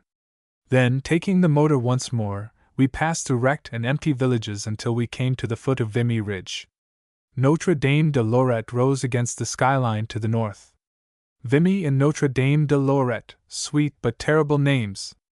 Only a summer had passed since Vimy was the scene of one of the bloodiest battles of the war. From a distance the prevailing color of the steep slope is ochre. It gives the effect of having been scraped bare in preparation for some gigantic enterprise. A nearer view reveals a flush of green. Nature is already striving to heal. From top to bottom it is pockmarked by shells and scarred by trenches every few feet, and between them tangled masses of barbed wire still clinging to the knife rests, and corkscrew stanchions to which it had been strung. The huge shell holes, revealing the chalk subsoil, were half filled with water. And even though the field had been cleaned by those East Indians I had seen on the road, and the thousands who had died here buried, bits of uniform, shoes, and accoutrements and shattered rifles were sticking in the clay, and once we came across a portion of a bedstead, doubtless taken by some officer from a ruined and now vanished village to his dugout. Painfully, pausing frequently to ponder over these remnants, so eloquent of the fury of the struggle, slipping backward at every step and despite our care getting tangled in the wire, we made our way up the slope. Buttercups and daisies were blooming around the edges of the craters. As we drew near the crest the Major warned me not to expose myself. "It isn't because there is much chance of our being shot," he explained, "but a matter of drawing the German fire upon others." And yet I found it hard to believe, despite the evidence at my feet, that war existed here. The brightness of the day, the emptiness of the place, the silence, save for the humming of the gale, denied it. And then, when we had cautiously rounded a hummock at the top, my steel helmet was blown off, not by a shrapnel, but by the wind. I had neglected to tighten the chin strap. Immediately below us I could make out scars like earthquake cracks running across the meadows, the front trenches. Both armies were buried like moles in these furrows. The country was spread out before us, like a map, with occasionally the black contour of a coal mound rising against the green, or a deserted shaft head. I was gazing at the famous battlefield of Lens.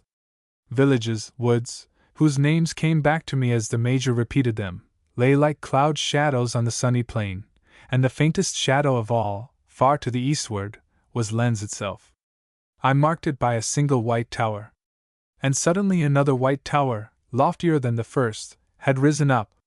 But even as I stared its substance seemed to change, to dissolve, and the tower was no longer to be seen.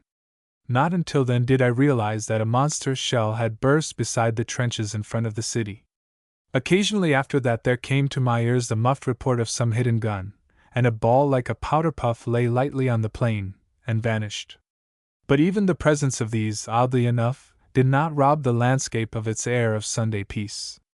We ate our sandwiches and drank our bottle of white wine in a sheltered cut of the road that runs up that other ridge which the French gained at such an appalling price, Notre Dame de Lorette, while the Major described to me some features of the Lens battle, in which he had taken part. I discovered incidentally that he had been severely wounded at the Somme. Though he had been a soldier all his life, and a good soldier, his true passion was painting, and he drew my attention to the rare greens and silver grays of the stones above us, steeped in sunlight, all that remained of the little church of Notre Dame, more beautiful, more significant, perhaps, as a ruin. It reminded the Major of the Turners he had admired in his youth. After lunch we lingered in the cemetery, where the graves and vaults had been harrowed by shells. The trenches ran right through them. And here, in this desecrated resting place of the village dead, where the shattered gravestones were mingled with barbed wire, death-dealing fragments of iron, and rusting stick bombs that had failed to explode, was a wooden cross, on which was rudely written the name of Hans Siebert. Moldering at the foot of the cross was a grey woolen German tunic from which the buttons had been cut. We kept the road to the top, for Notre Dame de Lorette is as steep as Vimy. There we looked upon the panorama of the Lens battlefield once more, and started down the eastern slope, an apparently smooth expanse covered now with prairie grasses, in reality a labyrinth of deep ditches, dugouts, and pits. Gruesome remnants of the battle lay half concealed under the grass. We walked slowly, making desperate leaps over the trenches, sometimes perforce going through them, treading gingerly on the duck board at the bottom. We stumbled over stick bombs and unexploded shells. No plow can be put here. The only solution for the land for years to come is forest. Just before we gained the road at the bottom, where the car was awaiting us, we were startled by the sudden flight of a covey of partridges. The skies were grey when we reached the banal outskirts of a town where the bourgeois houses were modern, commonplace, save those which had been ennobled by ruin. It was Arras, one of those few magic names, eloquent with suggestions of medieval romance and art, intrigue and chivalry, while upon their significance, since the war began, has been superimposed still another, no less eloquent but charged with pathos. We halted for a moment in the open space before the railroad station, a comparatively new structure of steel and glass, designed on geometrical curves, with an uninspiring, cheaply ornamented front. It had been, undoubtedly, the pride of the little city. Yet finding it here had at first something of the effect of the discovery of an office building, let us say, on the site of the Reims Cathedral. Presently, however, its emptiness, its silence began to have their effects, these and the rents one began to perceive in the roof. For it was still the object of the intermittent yet persistent fire of the German artillery. One began to realize that by these wounds it had achieved a dignity that transcended the mediocre imagination of its provincial designer. A fine rain had set in before we found the square, and here indeed one felt a certain desolate satisfaction. Despite the wreckage there the spirit of the ancient town still poignantly haunted it. Although the Hôtel de Ville, which had expressed adequately the longings and aspirations, the civic pride of those bygone burghers, was razed to the ground, on three sides were still standing the varied yet harmonious facades of Flemish houses made familiar by photographs. Of some of these the plaster between the carved beams had been shot away, the roofs blown off, and the tiny hewn rafters were bared to the sky. The place was empty in the gathering gloom of the twilight. The gaiety and warmth of the hut erected in the public gardens which houses the British Officers' Club were a relief. The experiences of the next day will remain forever in my memory etched, as it were, in sepia. My guide was a younger officer who had seen heroic service, and I wondered constantly how his delicate frame had survived in the trenches the constant hardship of such weather as now, warmly wrapped and with the car curtains drawn, we faced. The inevitable, relentless rain of that region had set in again, the rain in which our own soldiers will have to fight, and the skies were of a darkness seldom known in America. The countryside was no longer smiling. After some 2 hours of progress we came, in that devastated district near the front, to an expanse where many monsters were clumsily cavorting like dinosaurs in primeval slime. At some distance from the road others stood apparently tethered in line, awaiting their turn for exercise. These were the far-famed tanks. Their commander, or Chief Mahout, as I was inclined to call him, was a cheerful young giant of colonial origin, who has often driven them serenely across no man's land and into the German trenches. He had been expecting us, and led me along a duck board over the morass, to where one of these leviathans was awaiting us. You crawl through a greasy hole in the bottom, and the inside is as full of machinery as the turret of the Pennsylvania, and you grope your way to the seat in front beside that of the captain and conductor, looking out through a slot in the armor over a waste of water and mud. From here you are supposed to operate a machine gun. Behind you 2 mechanics have started the engines with a deafening roar, above which are heard the hoarse commands of the captain as he grinds in his gears. Then you realize that the thing is actually moving, that the bosses on the belt have managed to find a grip on the slime, and presently you come to the brink of what appears, to your exaggerated sense of perception, a bottomless chasm, with distant steep banks on the farther side that look unattainable and insurmountable. It is an old German trench which the rains have worn and widened. You brace yourself, you grip desperately a pair of brass handles in front of you, while Leviathan hesitates, seems to sit up on his haunches, and then gently buries his nose in the pasty clay and paws his way upward into the field beyond. It was like sitting in a huge rocking chair. That we might have had a bump, and a bone-breaking one, I was informed after I had left the scene of the adventure. It all depends upon the skill of the driver. The monsters are not as tractable as they seem. That field in which the tanks maneuver is characteristic of the whole of this district of leveled villages and vanished woods. Imagine a continuous clay vacant lot in one of our Middle Western cities on the rainiest day you can recall, and further imagine, on this limitless lot, a network of narrow-gauge tracks and wagon roads, a scattering of contractors' shanties, and you will have some idea of the daily life and surroundings of one of our American engineer regiments, which is running a railroad behind the British front. Yet one has only to see these men and talk with them to be convinced of the truth that human happiness, and even human health thanks to modern science, are not dependent upon an existence in a Garden of Eden. I do not mean exactly that these men would choose to spend the rest of their existences in this waste, but they are happy in the consciousness of a job well done. It was really inspiring to encounter here the familiar conductors and brakemen, engineers and firemen, who had voluntarily, and for an ideal, left their homes in a remote and peaceful republic 3,000 miles away, to find contentment and a new vitality, a wider vision, in the difficult and dangerous tasks they were performing. They were frequently under fire, when they brought back the wounded or fetched carloads of munitions to the great guns on the ridiculous little trains of flat cars with openwork wheels, which they named, with American humor, the Federal Express and the 20th Century Limited. And their officers were equally happy. Their colonel, of our regular Army Engineer Corps, was one of those broad-shouldered six-footers who, when they walked the streets of Paris, compel pedestrians to turn admiringly and give one a new pride in the manhood of our nation. Hospitably he drew us out of the wind and rain into his little hut, and sat us down beside the stove, cheerfully informing us that, only the night before, the gale had blown his door in, and his roof had started for the German lines. In a neighboring hut, reached by a duck board, we had lunch with him and his officers, baked beans and pickles, cakes and maple syrup.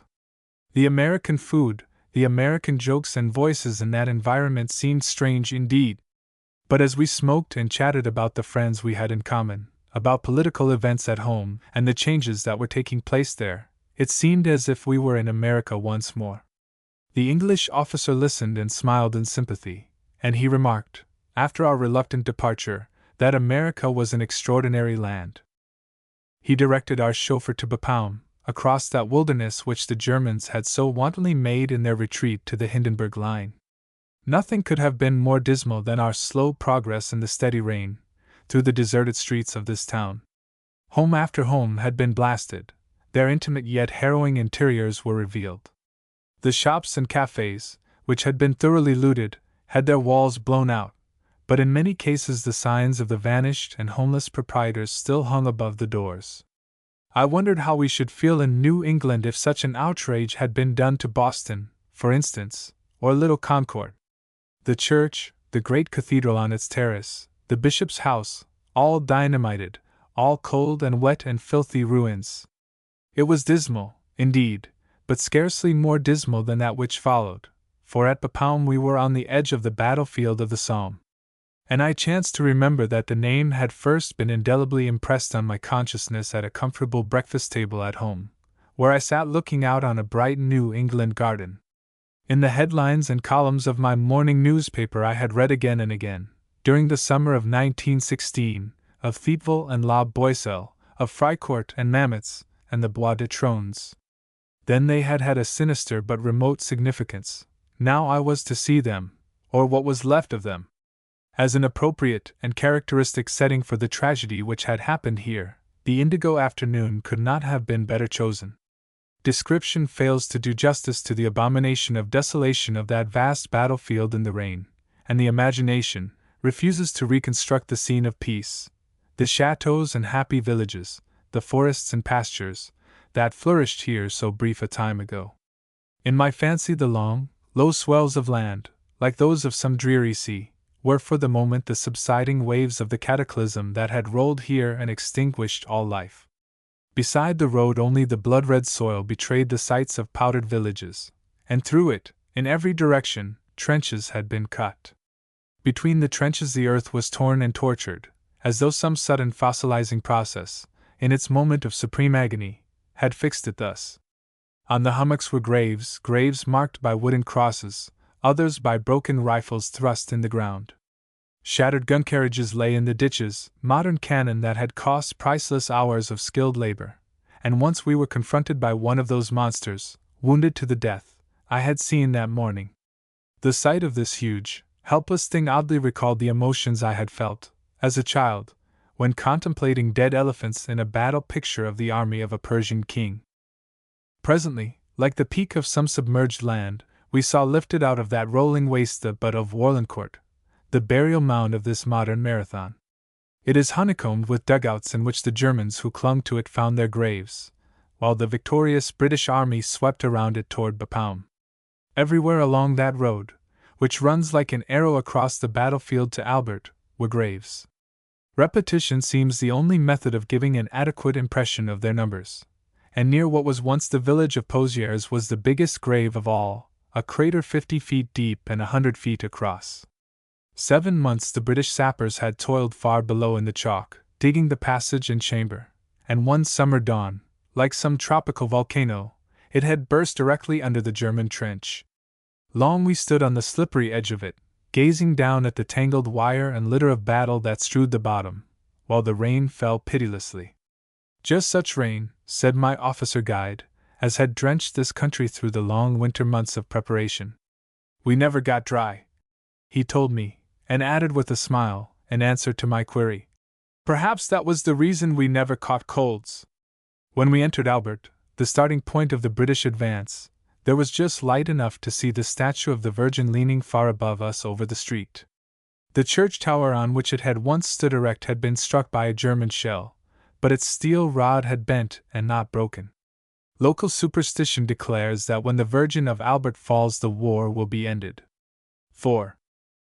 I come home impressed with the fact that Britain has learned more from this war than any other nation, and will probably gain more by that knowledge. We are all wanting, of course, to know what we shall get out of it, since it was forced upon us, and of course the only gain worth considering, as many of those to whom its coming has brought home the first glimmerings of social science are beginning to see, is precisely a newly acquired vision of the art of self-government. It has been unfortunately necessary, or perhaps fortunately necessary, for the great democracies to turn their energies and resources and the inventive ingenuity of their citizens to the organization of armies and indeed of entire populations to the purpose of killing enough Germans to remove democracy's exterior menace. The price we pay in human life is appallingly unfortunate. But the necessity for national organization socializes the nation capable of it. Or, to put the matter more truly, if the socializing process had anticipated the war, as it had in Great Britain, the ability to complete it under stress is the test of a democratic nation, and hence the test of democracy, since the socializing process becomes international. Britain has stood the test, even from the old-fashioned militarist point of view, since it is apparent that no democracy can wage a sustained great war unless it is socialized. After the war she will probably lead all other countries in a sane and scientific liberalization. The encouraging fact is that not in spite of her liberalism, but because of it, she has met military Germany on her own ground and, to use a vigorous expression, gone her one better. In 1914, as armies go today, the British Army was a mere handful of men whose officers belonged to a military caste. Brave men and brave officers, indeed. But at present it is a war organization of an excellence which the Germans never surpassed. I have no space to enter into a description of the amazing system, of the network of arteries converging at the channel ports and spreading out until it feeds and clothes every man of those millions, furnishes him with newspapers and tobacco, and gives him the greatest contentment compatible with the conditions under which he has to live. The number of shells flung at the enemy is only limited by the lives of the guns that fire them. I should like to tell with what swiftness, under the stress of battle, the wounded are hurried back to the coast and even to England itself. I may not state the thousands carried on leave every day across the Channel and back again, in spite of submarines. But I went one day through St. Omer, with its beautiful church and little blue chateau, past the rest camps of the big regiments of guards to a seaport on the Downs, formerly a quiet little French town, transformed now into an ordered Babel. The term is paradoxical, but I let it stand. English, Irish, and Scotch from the British Isles and the ends of the earth mingled there with Indians, Egyptians, and the chattering Mongolians in queer fur caps who work in the bakeries. I went through one of these bakeries, almost as large as an automobile factory, fragrant with the aroma of 200,000 loaves of bread.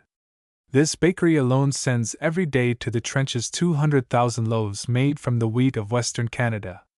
Of all sights to be seen in this place, however, the reclamation plant is the most wonderful. It covers acres. Everything which is broken in war, from a pair of officers' field glasses to a 9-inch howitzer carriage, is mended here, if it can be mended. Here, when a battlefield is cleared, every article that can possibly be used again is brought, and the manager pointed with pride to the furnaces in his powerhouse, which formerly burned coal and now are fed with refuse, broken wheels of gun carriages, sawdust, and even old shoes. Hundreds of French girls and even German prisoners are resoling and patching shoes with the aid of American machinery, and even the uppers of such as are otherwise hopeless are cut in spirals into laces. Tunics, breeches, and overcoats are mended by tailors, rusty camp cookers are reddened, and in the foundries the precious scraps of cast iron are melted into braziers to keep Tommy in the trenches warm.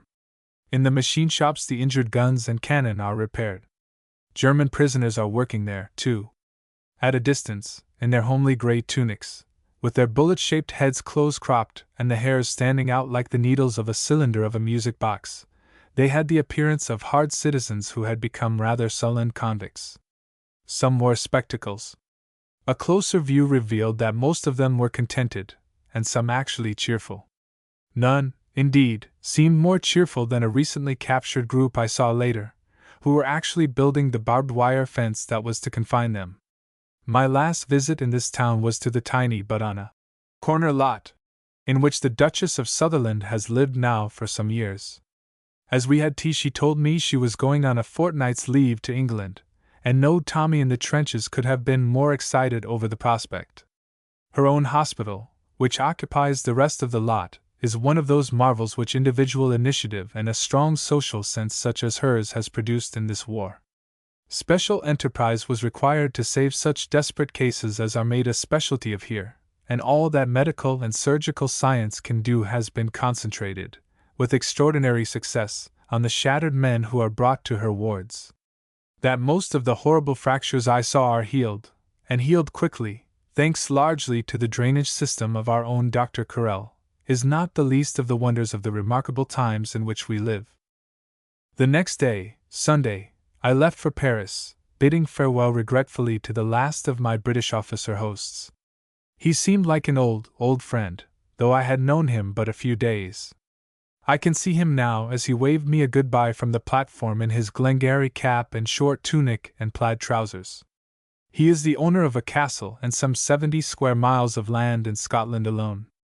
For the comfort of his nation's guests, he toils like a hired courier.